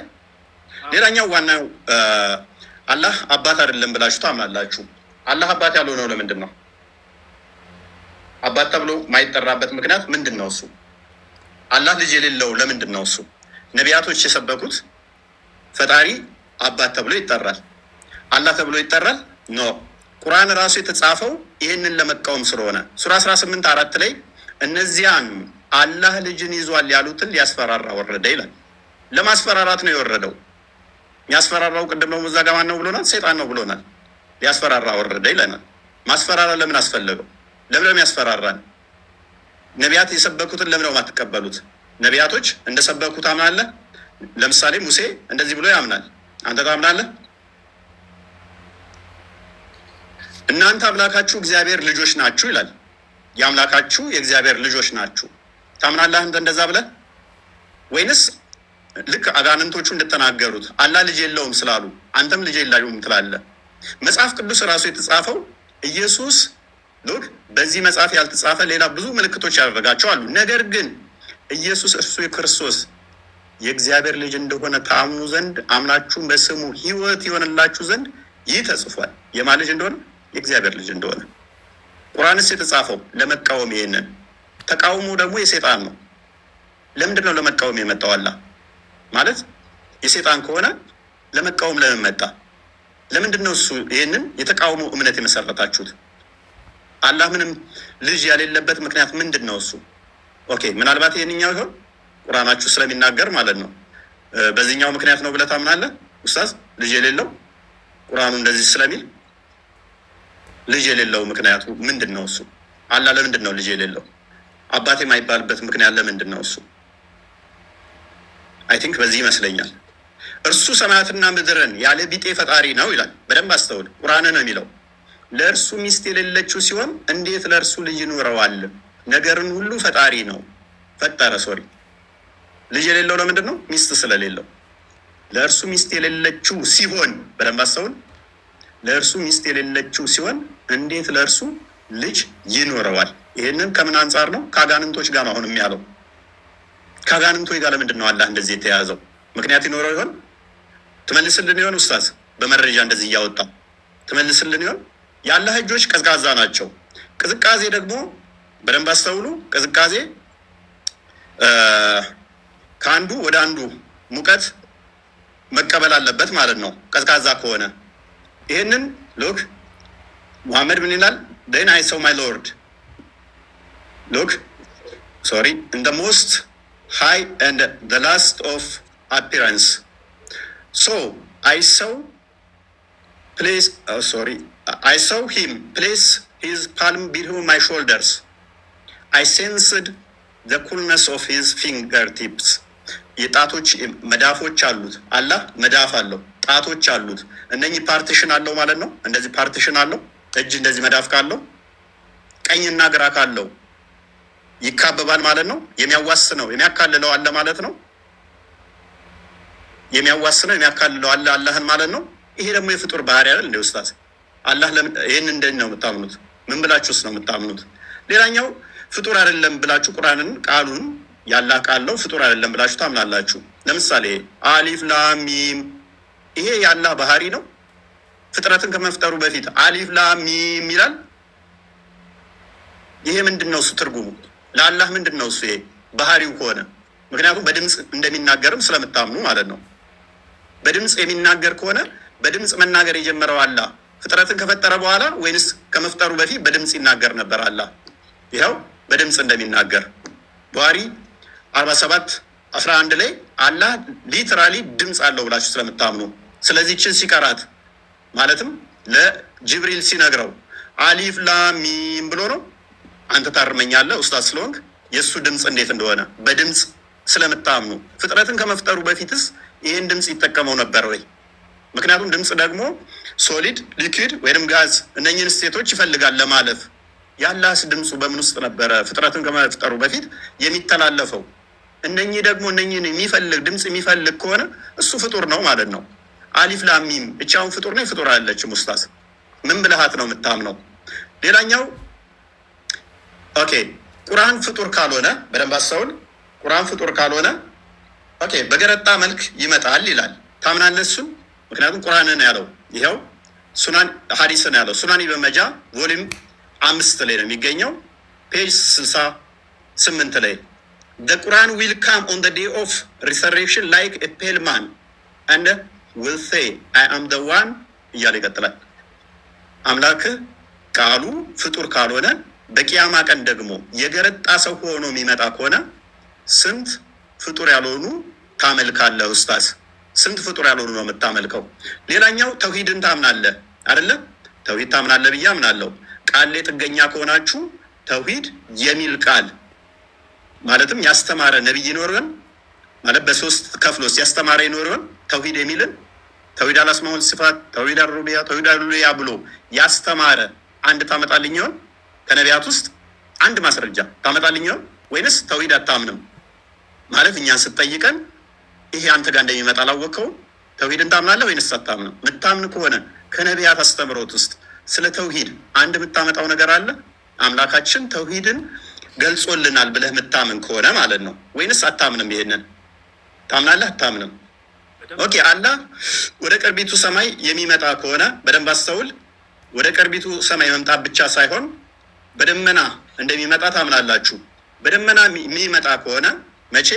በቂያማ ቀን ከመላእክቱ ጋር በደመና ውስጥ በደመና ጥላ ውስጥ ሆኖ ይመጣል። ስለዚህ ፍጡር ውስጥ ይገባል ማለት ነው። አላህ ሁለት ቀኝ እጆች ካሉት አላህ ፊትና ኋላ ካለው ደመና ውስጥ የሚገባ ከሆነ ፍጥረት ያካብበዋል፣ ያካልለዋል፣ ያዋስነዋል ማለት ነው። እሱ የፍጡር ባህሪ ነው፣ ፈጣሪ ሳይሆን። ፍጥረት የሚያካብበው ከሆነ ፍጡር ይሆናል ማለት ነው። ይኸው አላህ እና መላእክቱ ከደመና በሆነ ጥላ ውስጥ ሊመጧችሁ እንጂ አይጠባበቁም። ጥላ ተጠልቶለት የሚመጣው አምላክ በደመና ውስጥ የሚመጣው አምላክ የሚያካብበው የሚያካልለው የሚያዋስነው ካለ ይሄ ሊትራሊ ፍጡር ነው፣ የፈጣሪ ባህሪ አይደለም ማለት ነው። ኡስታዛችን ይህንን ማወቅ አለብህ። እግዚአብሔር ማንንም አይመስልም። በማን ትመስሉኛላችሁ? ከማን ጋር ታስተያዩኛላችሁ? እንመሳሰል ዘንድ ከማን ጋር ታስተያዩኛላችሁ ይላል። እግዚአብሔር በማንም አይመሰልም፣ በማንም ከማንም ጋር አይተያይም ማለት ነው። ስለዚህ ለእግዚአብሔር መጣ፣ ሄደ፣ ቆመ፣ ተነሳ ተብሎም አይነገርም። እግዚአብሔር ምን ስለሆነ መንፈስ ነው። እግዚአብሔር መንፈስ ነው። ሎክ ሰዓቱን ታይለኝ ከይቅርታ ሰዓት ጨርሰናል። ቴንኪው። መረጃ እየፈፈትክ እንደዚህ ትቀጥላለህ። ጎበስ። እንግዲህ ልናወራ የመጣ ነው አርእስቱ እንዳያችሁት የነቢያት አምላክ የትኛው ነው የሚል ነበር። ግን ልጁ ርዕሱ ምን እንደሆነ ራሱ አላወቀ መሰለኝ፣ ወይንም ደንግጧል። መሐመድ እንደዚህ ሆኖ አይሻ እንደዚህ ሆነ፣ መሐመድ ድግም ተሰርቶበት፣ መሐመድ አጋንንት ምናምን። አምላክን ንገረን እንጂ ሳትነግረን ሰዓት እኮ አለቀ። ፎይ አምላኩን ሳያስተዋውቀን ሰዓቱ አለቀ። መሐመድና አይሻ ላይ ደንግጧል ይሄ ልጅ። ወይንም በቃ የሚያውቀው ይሄ ልጅ ስለ አይሻና ስለ መሐመድ ብቻ ነው ማለት ነው። ስለ አምላኩ አይገኝ። ለማንኛውም እያነሳ ይሄ በአንተ ዘንድ እንዴት ነው እያለ የሚጠይቀው ነገር አለ። ያንን እስኪ እናንሳለን። ይወቻል ምንድን ነው አንዴ አላህ ከሙስሊሞች ከቁርአኖች ምናምን አይታወቅም የሚል ቃል መጀመሪያ ሲያነሳ ነበር። ይወታችኋል። እግዚአብሔር ከኢትዮጵያ ውጭ ይሄ ስም አይታወቅም ብትል የተሻለ ነበር። እፎይ የትኛውም ዓለም ላይ መስቀል አንጠልጥሎ እንደዚህ የዓለም ክርስቲያን ጋር ሂዳ አምላክ ማን ነው ብትላቸው ያንተን የአምላክን ስም አይነግሩም እኮ። ከኤርፖርት አያልፍም እግዚአብሔር የሚለው ስም ማለት ነው። አንተ ሌላ ዓለም ላይ ይታወቃል ካልክ ይህን በማስረጃ ታሳያለህ። አላህን ግን ሙስሊሞች ብቻ ናቸው ወይ የሚያውቁት አምላክነቱን? በቁርአን ላይ ብቻ ነው ወይ? ላ አይደለም። በምን ይታወቃል? በራሱ መጽሐፍ ላይ የአረብ ክርስቲያኖች አሁን ብሉይ ኪዳንና አዲስ ኪዳን ለናሙናነት ያክል ሙሴና ኢየሱስ አምላካቸውን አላህ ብለው እንደሚጠሩ በአረበኛ መጽሐፍ ቅዱስ ላይ ላሳየህ ነው በማስረጃ። አላህን የምናውቀው እኛ ብቻ አይደለንም። የራሱ የገዛ መጽሐፉን አያውቀውም። ላሳያችሁ። ኦሪት ዘፍጥረት ምዕራፍ 1 ቁጥር 1 ምን ይላል? የአምላክ ስም አላህ መሆኑን ሙስሊሞች ብቻ ሳንሆን የግብፅ ኦርቶዶክስ አባ ተክለ ሃይማኖት ዌብሳይት እንደማመጣለህ ከዚህ ነው። አባ ተክለ ሃይማኖት ዌብሳይት አለ። ያው እና እዚህ ጋር መውቂዐን በተክለ ይላል። መውቂዕ እንባ ተክለ ሃይማኖት፣ የአባ ተክለ ሃይማኖት ዌብሳይት ማለት ነው። በኢትዮጵያ እንግዲህ ቅዱስ አባ ተክለ ሃይማኖት ብላችሁ በምትጠሩት በእሱ የተሰየመ ነው። ኦሪት ዘፍጥረት ምዕራፍ 1 ቁጥር 1 አተክዊን ይላል። ስፍር ተክዊን ኦሪት ዘፍጥረት ማለት ነው። ይህን ተማር አረበኛ ምናልችል መሰለኝ። ምዕራፍ 1 ቁጥር 1 ላይ ምን ይላል? ፊል በድኢ ኸለቀ ላሁ ሰማዋት ወልአርድ። አላሁ አክበር። ምን ይላል በአረበኛው? አላህ በመጀመሪያ ሰማይና ምድርን ፈጠረ ይላል። የጀማ ይሄ እያሳያቸው ያለሁት ቁርአን እንዳይመስላችሁ የራሱ የገዛ መጽሐፉ ነው። በገዛ መጽሐፉ ላይ አምላክን አላህ ብለው ይጠራሉ የአረብ ክርስቲያኖች። ይሄ ከብሉይ ኪዳን ነው። እስኪ ከአዲስ ኪዳን ደግሞ ለናሙናነት ያክል ላሳያችሁ። የት እንገባለን? ያው እና እዚህ ጋር አልኪታቡል ሙቀደስ መጽሐፍ ቅዱስ። እሺ እዚህ ጋር ሁለቱ መጽሐፍቶች አሉ። አልአህድ አልጀዲድ አዲስ ኪዳን ላይ ልገባ ነው። አዲስ ኪዳን ላይ ልገባ ነው። አዲስ ኪዳን የሐዋርያት ስራን እስኪ እንመልከት። ስፍር አዕማል ረሱል የሐዋርያት ስራ ምዕራፍ 2 ቁጥር 22 ምን ይላል? ተመልከቱ። ቁጥር 22 ላይ በደንብ ተመልከቱ። አዩሃ ሪጃል ልእስራኤልዩን እስመዑ ሃዚህ ልአቅዋል የሱዕ ናስሪ ረጅሉን ቀድ ተበርሀነ ለኩም ምን ቅበል ላህ ቢቁዋትን ወዐጃኢብን ወአያት ሶነዐሃ ላሁ ቢየዲህ። ያው የአላህ ስም ምን ይላል? እናንተ የእስራኤል ልጆች ሆይ ይሄን ንግግሬን ስሙ። እናንተ እንደምታውቁት የናዝሬቱ ኢየሱስ አምላክ አላህ በእርሱ በኩል ድንቅና ተአምራትን ያደረገለት ለእናንተ የተገለጠ ሰው ነበር ይላል። ያው አላህ የአረበኛው መጽሐፍ ቅዱስ፣ ይሄ ቁርአን አይደለም። ይሄ ልጅ ምን አለ? የአረቦች ምስሎች እንጂ በቃ አላህ የሚለው እዛ እንጂ አይታወቅም። ላይ የክርስቲያኖች ወገኖች ራሳቸው በአረብ ሀገር ላይ ይሄንን የአምላክ ስም እንደሆነ በደንብ ያውቃሉ። ይሄንን እወቅ፣ ተማር። ሌላኛው ነገር ምን እያነሳ ነበር? ሌላኛው እሺ አሁን ሌላኛው ደግሞ የምጠይቀው ነቢያቶች አምላክ እግዚአብሔር እንደሆነ አስተምረዋል እያለ ነው። እስኪ ልክ እኔ የራሳችን መለኮታዊ መጽሐፍ ተብሎ የተገለጸውን ልንወያይ የተስማማንበትን ቁርአን ላይ ነቢያቶች አላህ አላህ አላህ ብለው እንደጠሩት አንተ ደግሞ የገዛ መጽሐፍህ ላይ በዕብራይስጥና በግሪክ አለለህ እዚያ ላይ አውጥተህ የአምላክ ስም ነቢያቶች እግዚአብሔር ነው ብለው የተናገሩበት አንድ ጥቅስ እንድታመጣ ፈልጋለሁ። ይላል ከቁርአን ላይስ አላህ ብለው እንደጠሩ ነቢያቶች ታሳያለሁ? አንተ አዎ በደንብ አሳያለሁ። ያው ማስረጃ ላውጣለህ። ለናሙናነት ያክል ማንን እናውጣ? ታላቁን ነቢይ የአላህ ነቢይ ነቢዩ ኢየሱስን። ነቢዩ ዒሳ ምን አለ? ተመልከቱ። የማን ምዕራፍ ላይ እንሄዳለን? የማርያም ምዕራፍ፣ የእናቱ ምዕራፍ ላይ ጭራሽ እዚያው ላይ ነቢዩ ኢየሱስ ምን ብሎ አስተማረ? ዒሳ ዓለይሂ ሰላም የእኔ አምላክ አላህ ነው እያለ ያስተምራል። ጌታዬና ጌታችሁን አላህን ተገዙ። የቱ ጋር ነው? ተመልከቱ። ያውና ቁጥር 36 ላይ ዒሳ አለ አላህም ጌታዬ ጌታችሁ ነው እና ተገዙት፣ ይህ ቀጥተኛ መንገድ ነው አለ። ይህ ይበቃናል፣ ጊዜ ለመቆጠብ ሲባል።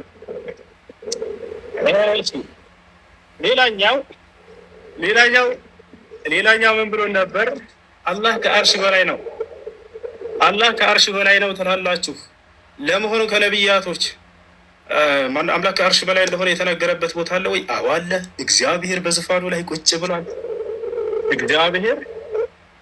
እግዚአብሔር በዙፋኑ ላይ ቁጭ ብሏል። ያውና ዙፋን ካላወቅ በአረበኛ አርሽ ማለት ነው። እሺ በአርሽ ላይ ስትነበር አርሽ የአረበኛ ቃል ስለሆነ ነው። በአማርኛ ሲቀየር ዙፋን ነው። ያውና አምላክ በዙፋን ላይ ደል ብሎ ተቀምጧል። መጽሐፈ ነገሥት ቀዳማዊ ምዕራፍ 22 ቁጥር 19 ሚልክያስም አለ እንግዲህ የእግዚአብሔርን ቃል ስማ፣ እግዚአብሔር በዙፋኑ ተቀምጦ ያሰላም። እግዚአብሔር በዙፋኑ ተቀምጦ ሌላን ጨምር። መጽሐፈ ዜና መዋዕል ምዕራፍ 18 ቁጥር 18 ሚልክያስም አለ ይቅርታ፣ እንግዲህ የእግዚአብሔርን ቃል ስሙ፣ እግዚአብሔር በዙፋኑ ተቀምጦ ያሰላም። ጨረስን ይሄን። ስለዚህ በዙፋኑ ላይ መቀመጥ የፍጡር ባህሪ ነው እያለ አላህ ፍጡር ነው። ስለዚህ አምላክህ መጀመሪያ ፍጡር መሆኑን አምነህ ነው ማለት ነው። አላህ ላይ እንደዛ እየተፈላሰፍክ ያለ ነው። እንቀጥላለን። ሌላ ስለ አጋንንት በተመለከተ መጨረሻ ላይ በደንብ እንወያያታለን። ዛሬ አጋንንት ምን እንደሆነ በእስልምናና በክርስትና ሰፋ ያለ በእርሱ ላይ እናወራለን። እፎያ ሁላቸው የሚገነዘቡ ዘንድ እችን በደንብ አድርገህ ያዛት። ገብቶሃል አይደለ? ስለ አጋንንት በደንብ አድርገን እናወራለን።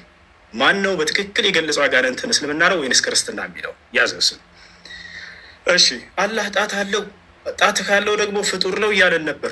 ላ ያ አኺ እግዚአብሔር ጣት አለው። ያው ማስረጃ ያ ኦሪት ዘጸአት ምዕራፍ 8 ቁጥር 19 ጠንቋዮችን ፈርዖንን ይህስ የእግዚአብሔር ጣት ነው አሉት። እሺ ችግር የለውም ይሄ ጠንቋዮች ናቸው ያሉት፣ እንለፈው። ሌላ ማና ነገር ኢየሱስ ክርስቶስ እኔ ግን በእግዚአብሔር ጣት አጋንንትን የማወጣ ከሆንኩ አለ ኢየሱስ ክርስቶስ ያሰለው። ስለዚህ እግዚአብሔር ጣት አለው። ጣት ካለው አንድ ነገር ፍጡር ነው ማለት ነው እያለ የራሱን ፍልስፍና ይሰራል። ይሄ ልጅ ብዙ ጊዜ ላይቭ ላይ ተቀምጦ ይሄን ነበር የሚያደርገው። ዛሬ ተገኘ አልሐምዱሊላህ። የሆነ ሐዲስ ያነሳና የራሱን ፍልስፍና ይሰራል። የሆነ ቁርአን ያነሳና የራሱን ፍልስፍና ይሰራል። በዚያ ከታች ያሉት ወገኖችን ያስቃል። በቃ እውነት ላይ ያሉ ያስመስላቸዋል። ገብታቸዋል። ያ ነው አሁን የራስን ፍልስፍና ከዚህ ይህንን። ስለዚህ አላህ ጣት ስላለው ፍጡር ነው ያለ አንድ ሊቅ ልታመጣልህ ትችላለህ? ከሊቃውንቶቻችን ከሙፈስሮቻችን ወፍ ከየትም አታመጣም። ነገር ግን አንተ አምላክ ጣት አለው ብለህ ካመንክ ይሄ የፍጡር መገለጫ ነው ካልክ አምላክ ፍጡር መሆኑን አምነህ ነው ማለት ነው የመጣው። ያው ኢየሱስ ክርስቶስ ራሱ እግዚአብሔር ጣት እንዳለው ተናግሯል ማለት ነው። እንቀጥላለን። እሺ ምን ብሎናል? አላህ ሰማይና ምድርን ከመፍጠሩ በፊት ቁርአን ይቀራ ነበር ብሎናል። ይሄ ልጅ ይገርመኛል። ለማንኛውም ማስረጃ ሲላሳየ ይሄ ضعيف ሐዲስ ነው። እሺ የነገሩ ሰዎች ሸውደዋል። ይሄ ضعيف ሐዲስ ነው። ላይቭ ላይ ሆነ እንደምታወራ አይደለም ዛሬ ተይዛል። ያውና አላህ ሰማይና ምድርን ከመፍጠሩ በፊት ቁርአን ይቀራ ነበር እያሉ የሚነግሯቸው ያው ሐዲሱ ከነ ማስረጃ ላሳያቸው። إن الله عز وجل قرأ طه وياسين قبل أن يخلق السماوات وقبل أن يخلق الخلق ب1000 عام فلما سمعت الملائكة القرآن قالت طوبى لأمة ينزل عليهم هذا وطوبى لأجواف تحمل هذا وطوبى لألسنة تنطق بهذا. حديث من دنا ضعيف يا إسناده ضعيف እና ውሸት የሆነ ሐዲስ ነው። ላይቭ ላይ ከፍቶ ሲያወራ የሚውለው ታዲያ እንደዛ መስሎ ዛሬ መጣ ከሙስሊሞች ፊት ያው ውሸት መሆኑ ተጋለጠ። ምን ነው ሁልጊዜ ባገኘውና እንደዚህ ሁሌ በገለጥኩልህ ከዚህ በኋላ የምትገባ ይመስለኛል እንዲህ አይነት ውሸት እያሸ ከፊታቸው። ለማንኛውም እስኪ ወደ አማርኛ እንቀይርላቸው። አረበኛ ነው ብሎ በአረበኛ ተደብቃቸው እንዳይም ያው እና እዚህ ጋር የሐዲሱ ሰንሰለት ደካማ ነው፣ የትረካ ሰንሰለቱ ደካማ ነው። ضعيف ሐዲስ ነው ይዘህ የምትመጣው። ከዚህ በኋላ ضعيف ሐዲስ ይዘህ እንዳትመጣ አጣራ። መጀመሪያ ጠይቅሽ ሙስሊሞችን ይሄ ነገር እንዴት ነው ضعيف ነው ሐዲስ ነው እኔ እንዳው ሰው የሆነ መስሎኝ ነው ምናምን እያልክ ያንን እንድትል ጥሩ ነው። ፊትን ለምን እንደደበቀ አላውቅም። ወላሂ ላዚም እኔ ፊት ለፊት እየተወያየሁት ፎያ በቀጣይ እንድትወጣል። እሺ የፊትን ገጽታ ማየት ፈልጋለሁ። ችግር የለውም። ቅድም አንተ በራስህ ሰዓት እያሳየው ስለሆነ ነው። አይሽ ነው። እሺ ተስማማ በቃ። እሺ እና ይሄ ነው አላህ ይወርዳል ይለናል። ማን ነው ከነቢያት አላህ ይወርዳል ብሎ ያስተማረ? ያ በደንብ አድርጎ እግዚአብሔር ይወርዳል። ኦሪት ዘፍጥረት ምዕራፍ 11 ቁጥር 5 ያው እግዚአብሔርም የአዳም ልጆች የሰሩትን ከተማና ግንብ ለማየት ወረደ። ምድር ላይ ግንብና ከተማ ለማየት ይወርዳል እግዚአብሔር ያሰላም። ስለዚህ ምን ብሎ ቅድም የሆነ እንትን አስቀምጧል። አላህ ይወርዳል ከተባለ ስለዚህ ፍጡር ነው አለ። ተመልከቱ፣ አላህ ይወርዳል ስለተባለ ፍጡር ነው ያለ አንድ ሙፈሲር አምጣ ብለህ ወፍ የትም አታመጣ። የማን ነው? የአንተ ፍልስፍና። ነገር ግን ይህንን መስፈርት አንተ የፍጡርነት መስፈርት ካደረግከው እግዚአብሔር ፍጡር መሆኑን አምነህ ነው ማለት ነው የመጣኸው። አሁንም ገብቶሃል አይደል? እያንዳንዱ ለምታነሳው ትችት ሁሉ በመጽሐፍህ ላይ አለፉ። ምናልባት አንተ መጽሐፉን ላታውቅ ትችላለህ። ገብቶሃል? ስለ መጽሐፍ ስለ ክርስትና ብዙ የምታውቅም አይመስለኝም። እኔ አላውቅም ብቻ ገብቷቸዋል።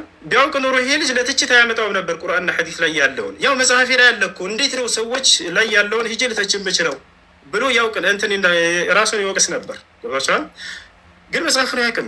ያው መጽሐፍህን አምላክ ይወርዳል እኮ ለዚያውም ግንብና ህንፃ ለማየት ምድር ላይ የተሰራ ግንብና ህንፃ ለማየት ይሄ ነው። እና ከዚህ በኋላ ይህንን ባትደግሚው ሌላ ቦታ ላይ ይሆን ነው። እሺ እና ይህ ነው። ሌላኛው ተውሂድን ያስተማረ ነቢይ እያለ ነበር። ተውሂድን ያስተማረ ነቢይ ተውሂድ ብሎ ማለት ኢፍራዱላሂ ብልዒባዳ አምላክን አላህን በብቸኝነት ማምለክን ያስተማረ ማለት ነው። ታዲያ ነቢያቶች ሁሉ አንዱን አምላክ በብቸኝነት አስተምሩ እያሉ በደንብ አስተምረዋል። ገብተዋል። ይሄ በመጽሐፍህም ላይ አለ። አንዱን አምላክ እንድታመልኩ በእኛም መጽሐፍ ላይ አለ። ለናሙናነት ያክል ከአንተ መጽሐፍ ከእኛም መጽሐፍ እንግለጽ። ኢየሱስ ክርስቶስ ዮሐንስ ወንጌል ምዕራፍ 17 ቁጥር 3 ላይ ምን አለ? ወሃዚሂ ሂየ ልሐያት አልአበድያ አን ያዕሪፉከ አንተ አልኢላህ አልሐቂቂይ ወሕደከ ወየሱዕ አልመሲሕ አለዚ አርሰልተሁ ይላል። ይህ መጽሐፍ ቅዱስ ነው፣ በአረበኛ ነው። ምን ማለት ነው? ይህች ነች የዘላለማዊ ህይወት አለ። አባት ወይ አንድና ብቸኛ እውነተኛ ሆንክ አምላክ። አባት የሚለውን የአንተ ግንዛቤ ቢሆንም ያ አንድ አምላክ የሚለውን ቃል ግን ያ ብቸኛ እንደሆነ ክርስቶስም አስተምሮታል። ይወጣል አይደለም? ብቸኛ እንደሆነ አስተምሮታል። በርካታ ቦታ ላይ መጽሐፍቶች ላይ አምላክ አንድ እንደሆነ አስተምረዋል። በቁርአንም ላይ ስንመጣ እንዲሁ የአምላክ አንድ ብቻ እንደሆነ አስተምረዋል ነቢያቶች ማለት ነው። አንድ አምላክ ብቻ ነው። ሙሴ ለምሳሌ ምን አለ? ሱራ ጣሃ ላይ ኢነማ ኢላሁኩም አላህ ላ ኢላሃ ኢላሁ ወሲዐ ኩለ ሸይን ዒልም አለ። አምላካችሁ እርሱ አላህ ብቻ ነው፣ ከእርሱ በስተቀር ሌላ ማንም አምላክ የላቸውም አለ። ነገር ግን ባይሆን በዚሁ አንጻር ወደ አንተ ስንመጣ ጊዜ አምላክ አንድም ሶስትም ነው ብለህ ታምናለህ። አንተ ክርስቲያን እንደመሆነ መጠን ገብቶሃል አይደል? ስለዚህ ያ በመለኮት አንድ በአካል ሶስት ብሎ ወይንም ደግሞ አምላክ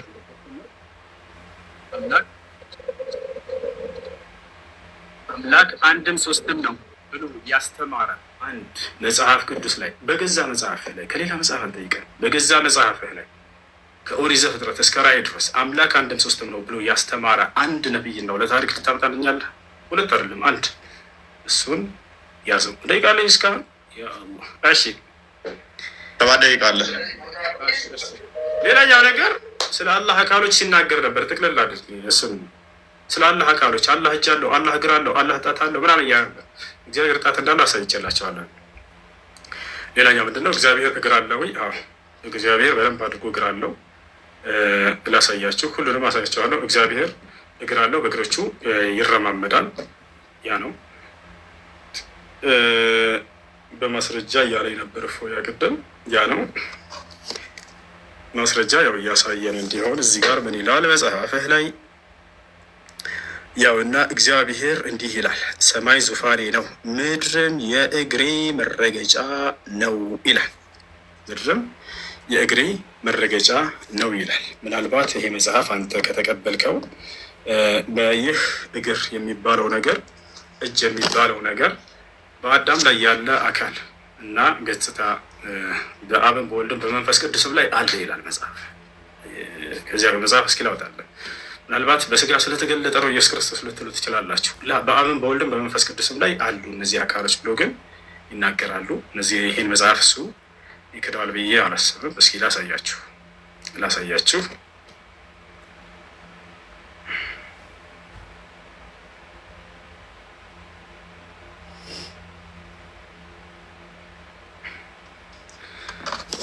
እሺ ያው እና እዚህ ጋር መጽሐፈ ሚላድ ምዕራፍ 10 ላይ በአዳም ላይ ያለው መልክ ሁሉ በአብና በወልድ በመንፈስ ቅዱስም አለ።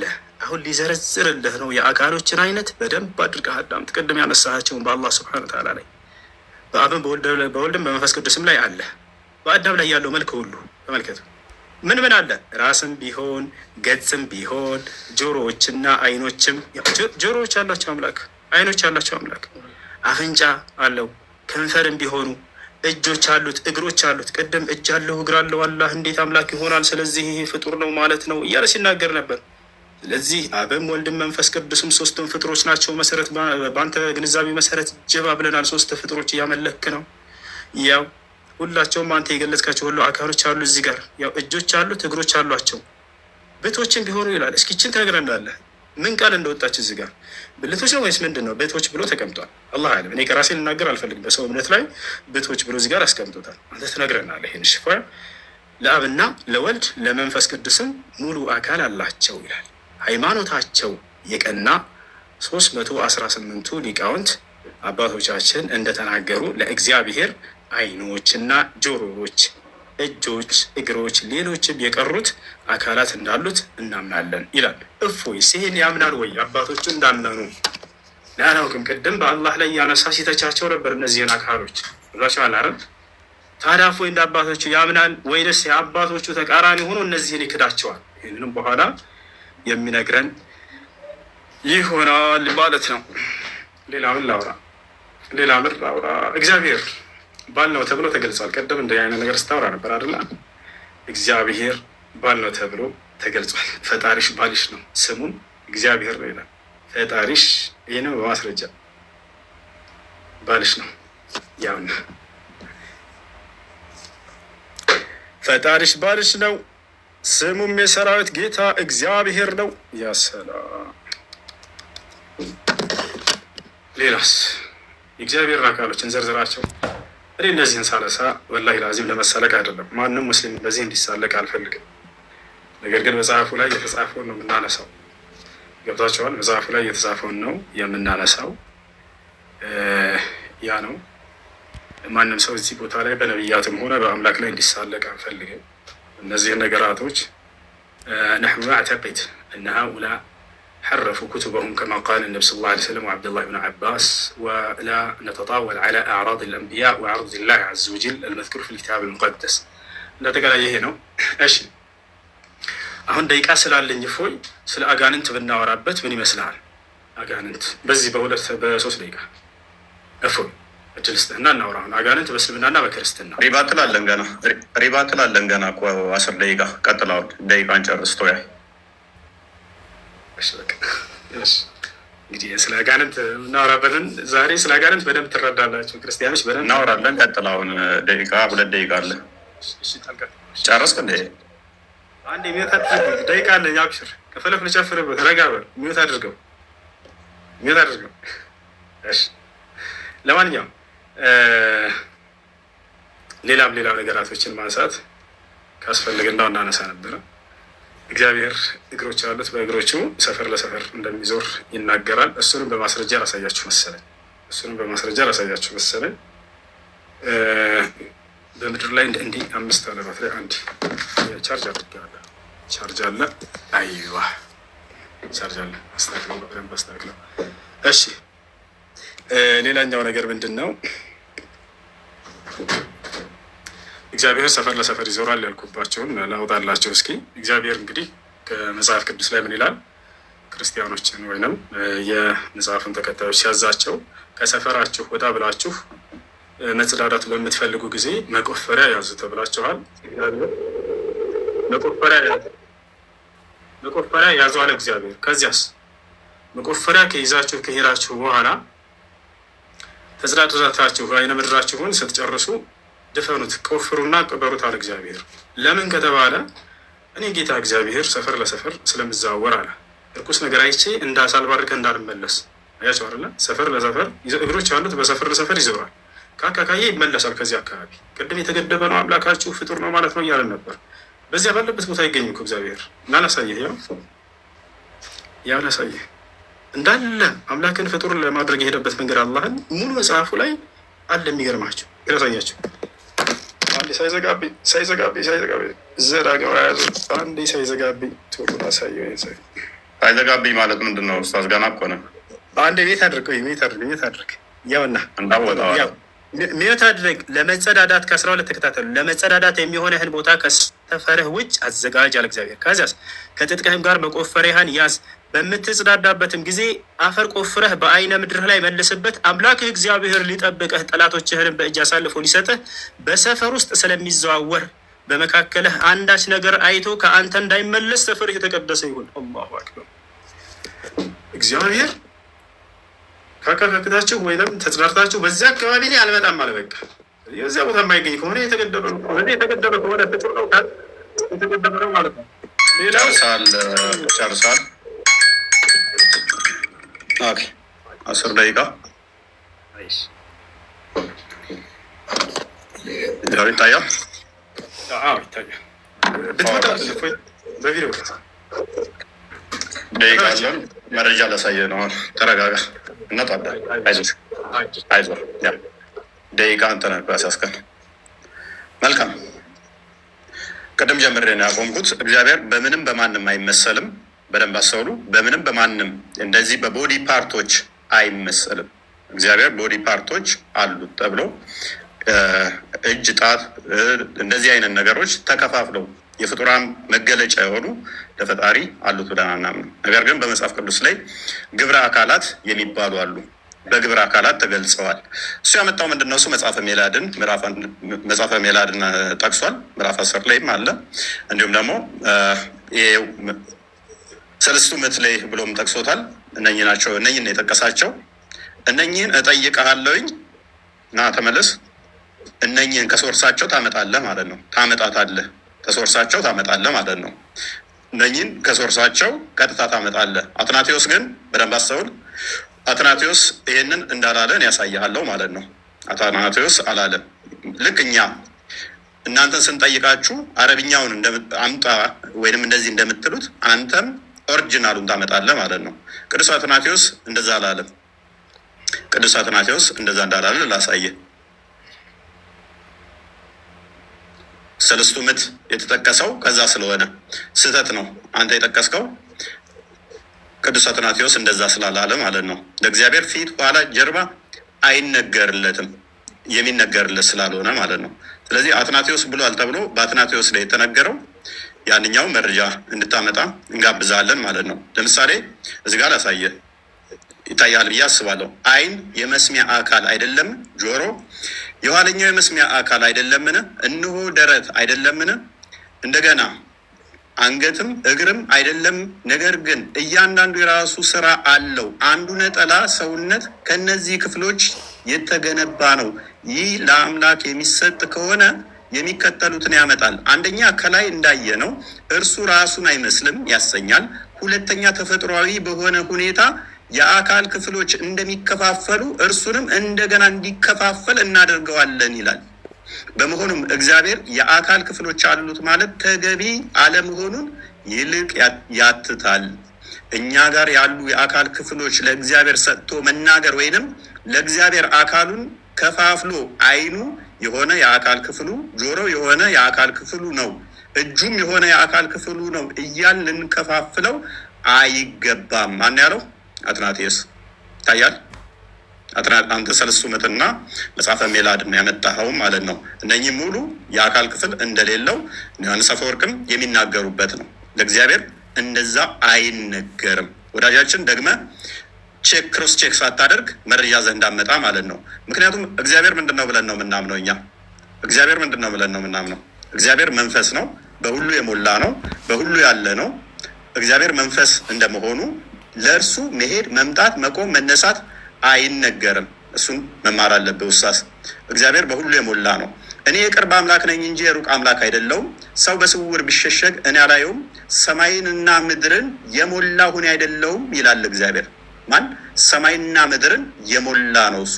ስለዚህ ሰማይና ምድርን የሞላው እርሱ መሄድ፣ መምጣት፣ መቆም፣ መነሳት እነኛ አይነገሩለትም። እነኛ የተነገሩትን ካመጣ ይተረጎማሉ። ትርጓሜያቸው ምንድን ነው? ከመገለጥ አንጻር የተነገሩ ናቸው። ከመንፈስህ ወዴት እሄዳለሁ? ከፊትህስ ወዴት እሸሻለሁ? ወደ ሰማይ ብወጣ አንተ በዚያ ነህ፣ ወደ ሲኦልም ብወርድ በዚያ አለህ። አላህን ከእግዚአብሔር ጋር እያመሳሰልከው ነው እንደ ኡስታዝ። ሱራ 16:74 ላይ ከማንም ጋር ታመሳሰል ብሎ ነበር። ለምን ታመሳስለው? አላህ ጭንቅላት ተገኝቶለት ነው አለው ራስም ምናምን ብለህ ያልከው? አላህ ጭንቅላት አለው የሚል ከቁርአን ላይ አንድ ጥቅስ ትሰጠኛለህ ማለት ነው? ወይንስ ነቢያቶች አዎ አላህ ጭንቅላት አለው ብለው ሰብከዋል ብለህ ታምናለህ? አላህ ጭንቅላት አለው ማለት ነው። ስለ ዙፋን አንስታል። ኦኬ፣ ስለ ዙፋን ካነሳ ደግሞ ዙፋኑ ማን ነው? ልጁ ነው። ለምሳሌ ልጁ በዙፋን ይህንን ታምናለህ? ስለ ልጁ ግን አምላክ ወይ ዙፋንህ ይላል። ያ ዙፋኑ የልጁ ታምናለህ? ማን ነው? እሱም ክርስቶስ አብ ነው ስለ ልጁ የሚናገረው። እስከ ዘላለም ድረስ ይኖራል፣ የመንግስት ብትር የቅንነት ብትር ነው ይላል። ይህንን ታምናለህ? ኦኬ፣ እዚህ ላይ ሌላ አንድ አባት ሰጥሃለሁኝ። ዙፋን የሚለው እንደ የፊዚካል ሴንሱን ሰጥተኸው አይደለም፣ ቅንነቱን፣ ፍርዱን እሱን ለመግለጽም ዙፋን ተብሎ ተገልጿልና እንጂ ፊዚካል ቦዲ ቦታ አይደለም። ምክንያቱም እሱ በሁሉ የሞላ በሁሉ ያለ ነው እና ሚስትነትን አንጥተሃል። ሰማያትና ምድርን ያለ ቢጤ ፈጣሪ ነው፣ ለእርሱ ሚስት የሌለችው ሲሆን እንዴት ልጅ ይኖረዋል? ነገርን ሁሉ ፈጠር የተባለው ልጅ ያስፈለገው ሚስት ያስፈለገው ልጅ ስለሌለችው ነው አይደለ? ልጅ የሚኖረው ሚስት ሲኖረው ነው። እግዚአብሔር ባልሽ ነው ቢል ጠባቂሽ ነው ተንከባካቢሽ ነው ለማለት ነው መጽሐፍ ቅዱስ። ያንተ ግን ሚስት ስለሌለኝ ነው ልጅ የለኝም ያለው። ማይገናኝ ለምን ታገናኛለህ ኡስታዝ? ምን ሆነ ነው? ይሄ ሚስት የለኝም ያለው ልጅ ስለሌለው ነው። ያኛው ግን ጠባቂ ነው፣ ተንከባካቢ ነው፣ መጋቢ ነው። ያንን ለመግለጽ ነው። ማይገናኙ ቶፒኮችን እንዳታገናኝ ደግመህ ማለት ነው። መውጣት መሄድ ኦኬ። የትኛው ነብይ ነው በመጨረሻ ቀን ባቱን አላህ ገልጦ እናየዋለን ያለ ነብይ አለ ኡስታዝ? የምታውቀዋለህ? ከነቢያት ውስጥ በመጨረሻ ቀን አላህን በባቱን እንለየዋለን ያለ አለ? ይኸው ባቱን ይገልጣል። ከዛስ እናውቀዋለን በሁለት አይነት ቅርጽ ይመጣና አላህ እንደዛ ብሎ ያስተማረ ነብይ አለ? ይኸው ሳሂህ ቡኻሪ 74:39 ላይ Now we wait our Lord, then the Almighty will come to them in a shape other than the one which they saw the first time, and he will say, I am your Lord. They will say, you are not our Lord. ሙስሊሞች በቂያማ ቀን ራሱ ጌታቸውን ይከዱታል። እኔ ጌታችሁ ነኝ ሲላቸው አንተ ጌታችን አይደለህም ይሉታል። እንደዛ እንለዋለን ያለ አንድ ነቢይ ታመጣልኛለህ? ከሌሊቱ 1/3 ይወርዳል ያለ አንድ ነቢይ ታመጣልኛለህ? በየቀኑ ወርዶ ወደ ቅርቢቱ ሰማይ ማን ነው ምህረት የሚጠይቀኝ የምምረው፣ ማን ነው ይቅርታ የሚጠይቀኝ ይቅር የምለው ብሎ ያስተማረ አንድ ነቢይ ልታመጣልን ትችላለህ ወይንስ የለህም? ማስረጃ የለህም? ልታመጣልን አትችልም? ታመጣልናለህ ወይስ አታመጣልንም? ስለዚህ በመጽሐፍ ቅዱስ ላይ የለም። ተውሂድን ያስተማራለ የለም። ሽታውም የለም ማለት ነው። መጽሐፍ ቅዱስ ጋር ቅድም ያነሳው ነገር ነበረ። ትርጉም እኔ ነግሬህ ነበረ። ሜቢ አልሰማህ ይሆናል እንጂ በደንብ ነግሬህ ነበረ። በአማርኛ እግዚአብሔር የሚለው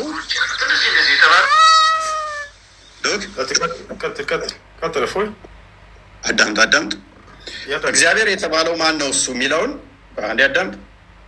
እግዚአብሔር ማን ነው የሚለውን ቅድም አሳይቼ ነበረ ካስታወስክ።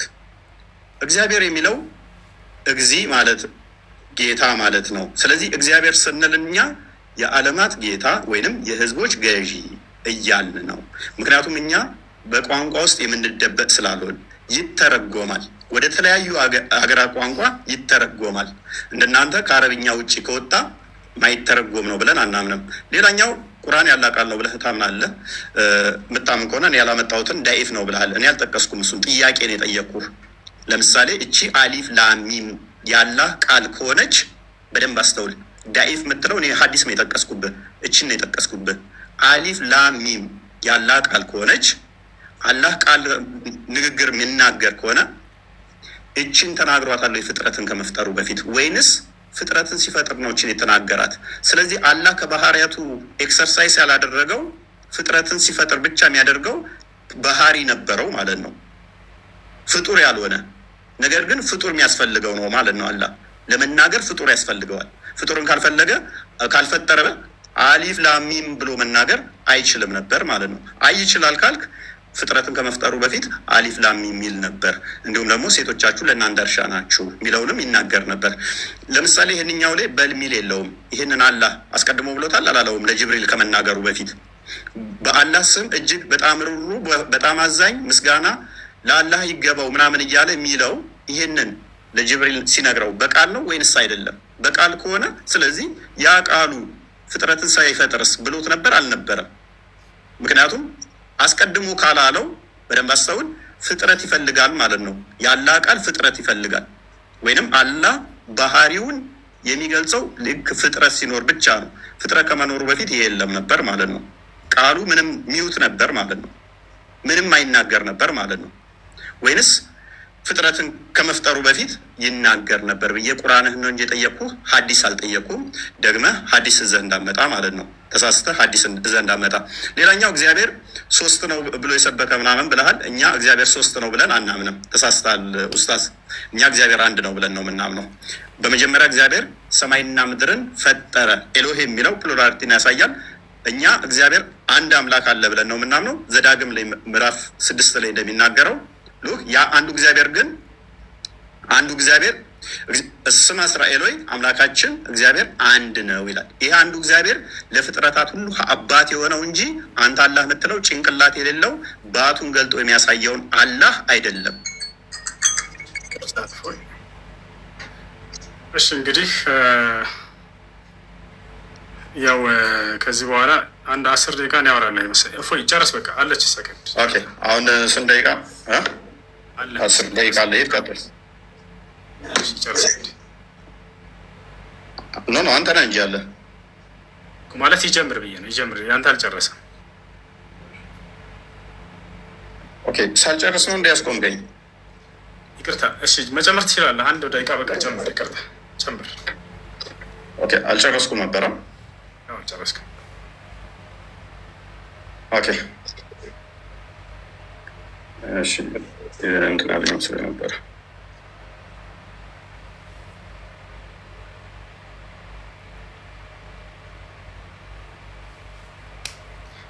ማውራት ትችላለህ። አለ ሀሳብ። ኦኬ 1 ደቂቃ እንዴት ነው የምጨምረው? ማለት እንትን ይልብኛል። በቃ ወይንም ዝም ብለህ ትይዝልኛለህ። ልክ 10 ከ32 ሲሆን በዚሁ 1 ደቂቃ ላይ ለምን አትይዝልኝ? ማለት 1 ደቂቃ ይሆንልሽ። ጥሩህ ላይ ሆነ ችግር የለም። በቃ እሺ ላይ ኦኬ ላጥፋውና ወይንም በቃ 1 ደቂቃ ብሎስ እንደሱ አድርጋ አይቻልም። እንደሱ አድርጋ ያውራታው ችግር የለም። ይሄም ሰጠን ይባላል።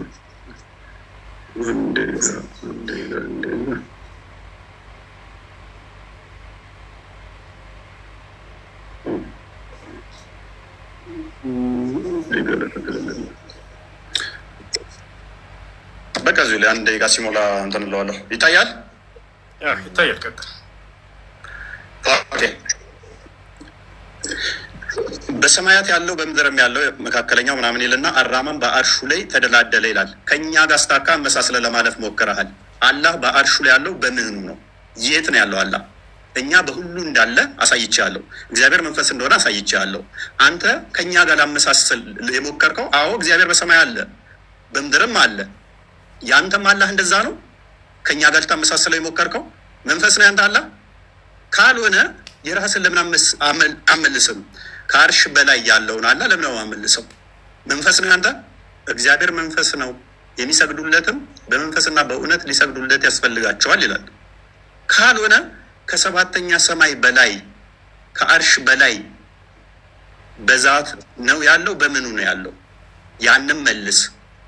ባቱ የት ነው ያለው? እጁ የት ነው ያለው? እግሩ የት ነው ያለው? ከእኛ ጋር ልታመሳስለው የሞከርከው፣ አዎ እግዚአብሔር እግሩ ምድር ሞልታለች አልክ። እግሩ መረገጫው ነች አልክ። ግዛቱ ነች ማለት ነው። እግሩ ግዛቱ ነች ማለትም ምድር የእግሬ መረገጫ ነች ስል ምድር የእኔ ግዛት ነች፣ እኔ ነኝ የምገዛት፣ እኔ ነኝ የምቆጣጠራት ማለቱ ነው። በእኔ እግር ስር ነች ነው። እርሱ መንፈስ ስለሆነ በሁሉ የሞላ ስለሆነ በሁሉ ያለ ስለሆነ ማለት ነው። አይ ቲንክ ደቂቃ እንጨርሻለሁ። እሺ ደቂቃ እንጨርሳ።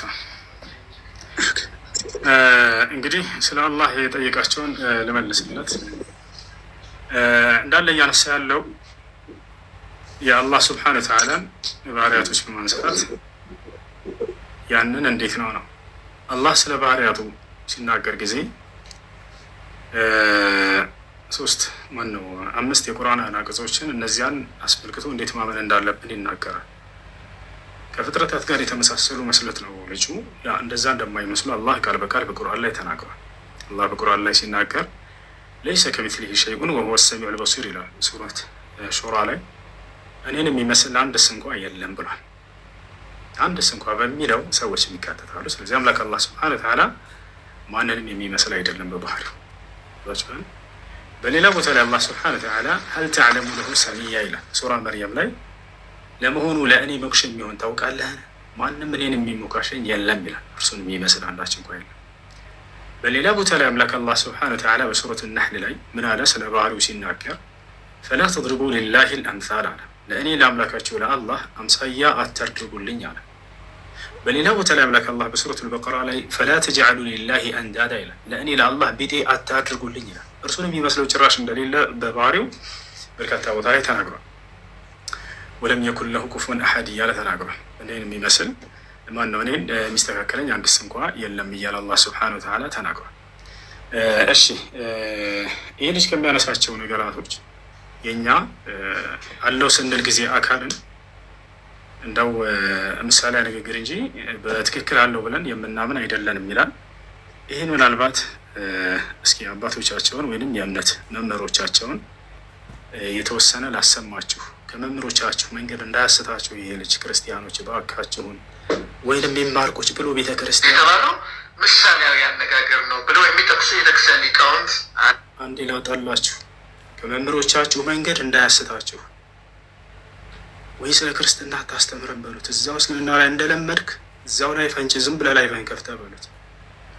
ስለ ክርስትና የሚያውቀው ነገር የለም። ከመምህሮቻችሁ መንገድ እንዳያስታችሁ ኑ በደንብ ተከታተሉ መምህሮቻችሁን፣ እኔ ልክፈትላችሁ የሚሉ የእግዚአብሔር ለምሳሌ አይኖች አሉት፣ ጆሮዎች አሉት፣ እግሮች አሉት፣ እንደዚህ እንደዚህ የተባለው ምሳሌያዊ አነጋገር ነው ብለው የሚጠቅሱ የቤተክርስቲያን ሊቃውንት አሉ።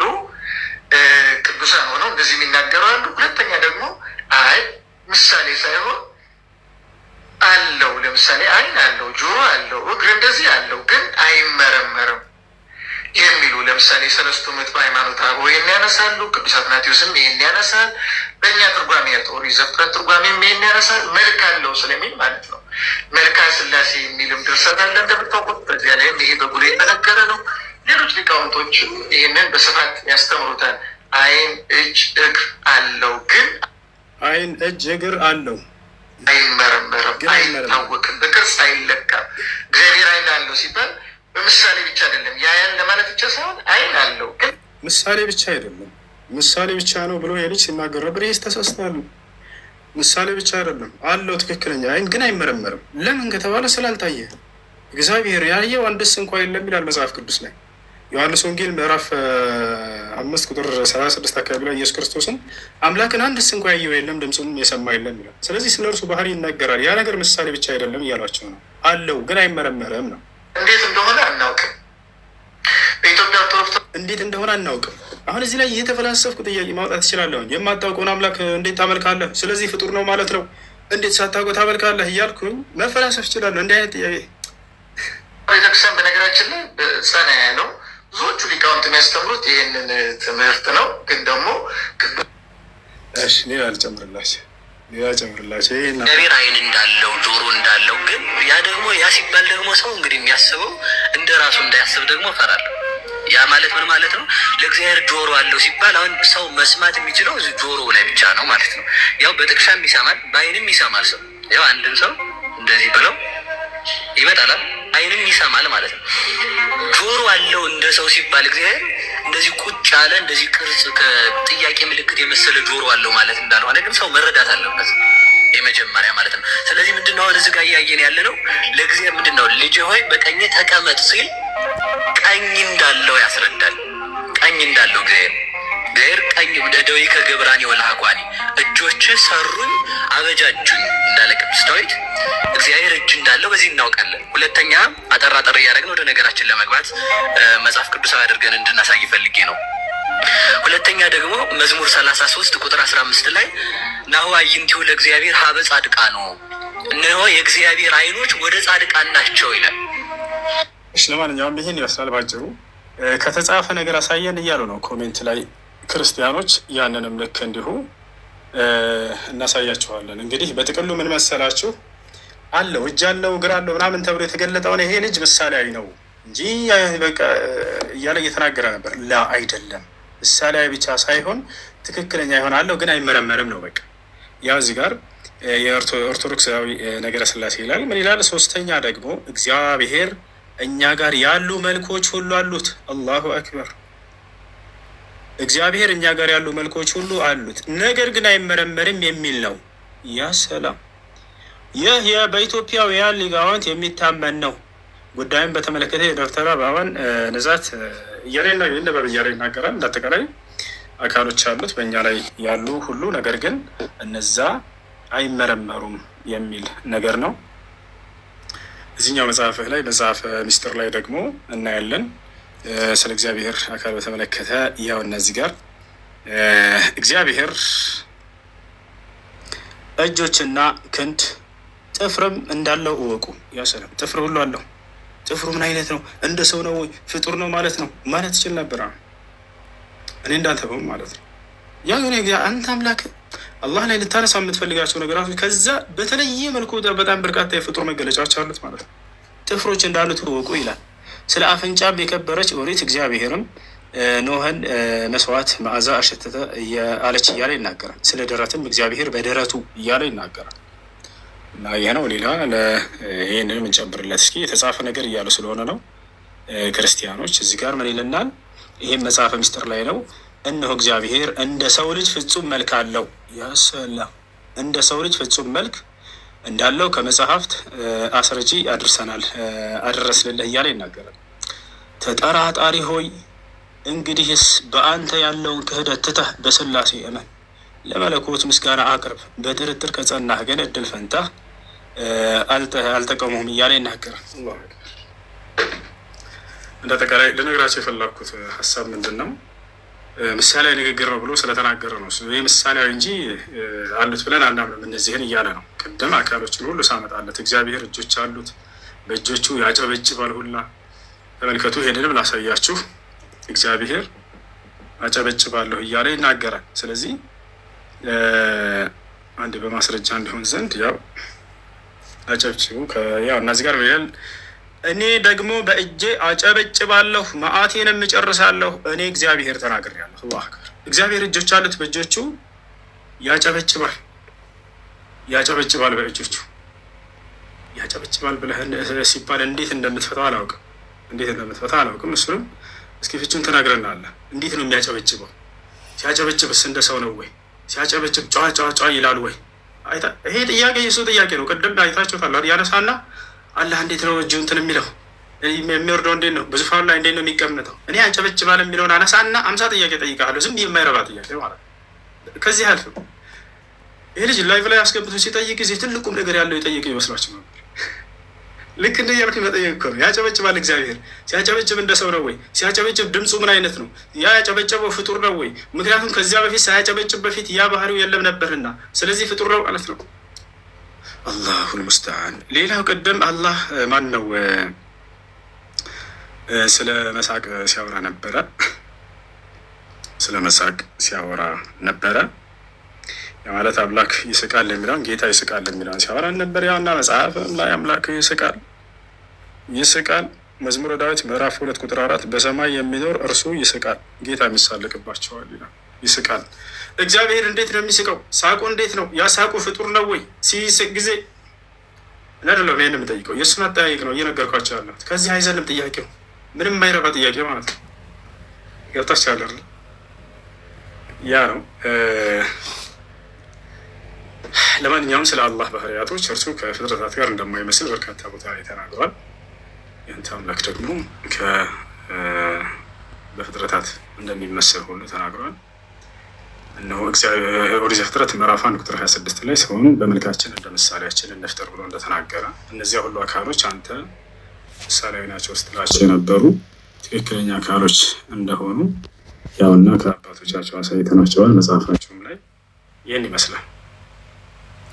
እሺ ጨርሻለሁ። ከዚህ በኋላ እናመሰግናለን። ጥያቄና መልስ 15 ደቂቃ ነው። ስንት ደቂቃ? አንተ እንደተመቸ ግን እንዳናበዛባቸው 10 ደቂቃ 15 ደቂቃ ጥያቄና መልስ ስለሆነ 15 ሲሆን የኔንም ሀሳብ አትሰማ። ይሆንልህ በቃ አንተ እንደፈለግ አድርገው። መልካም። እሺ እንዲህ እናድርግ። ፎይ እንዲህ እናድርግ። 10 ደቂቃ እናድርገውና 5ቱን ደግሞ ስለ አጋንንት በእስልምናና በክርስትና በጥያቄና መልስ። እሺ ይሄ ጥያቄና መልስ ፕሮግራም ስለሆነ እሺ ማለት 5ቱን ደቂቃ ስለ አጋንንት በእስልምና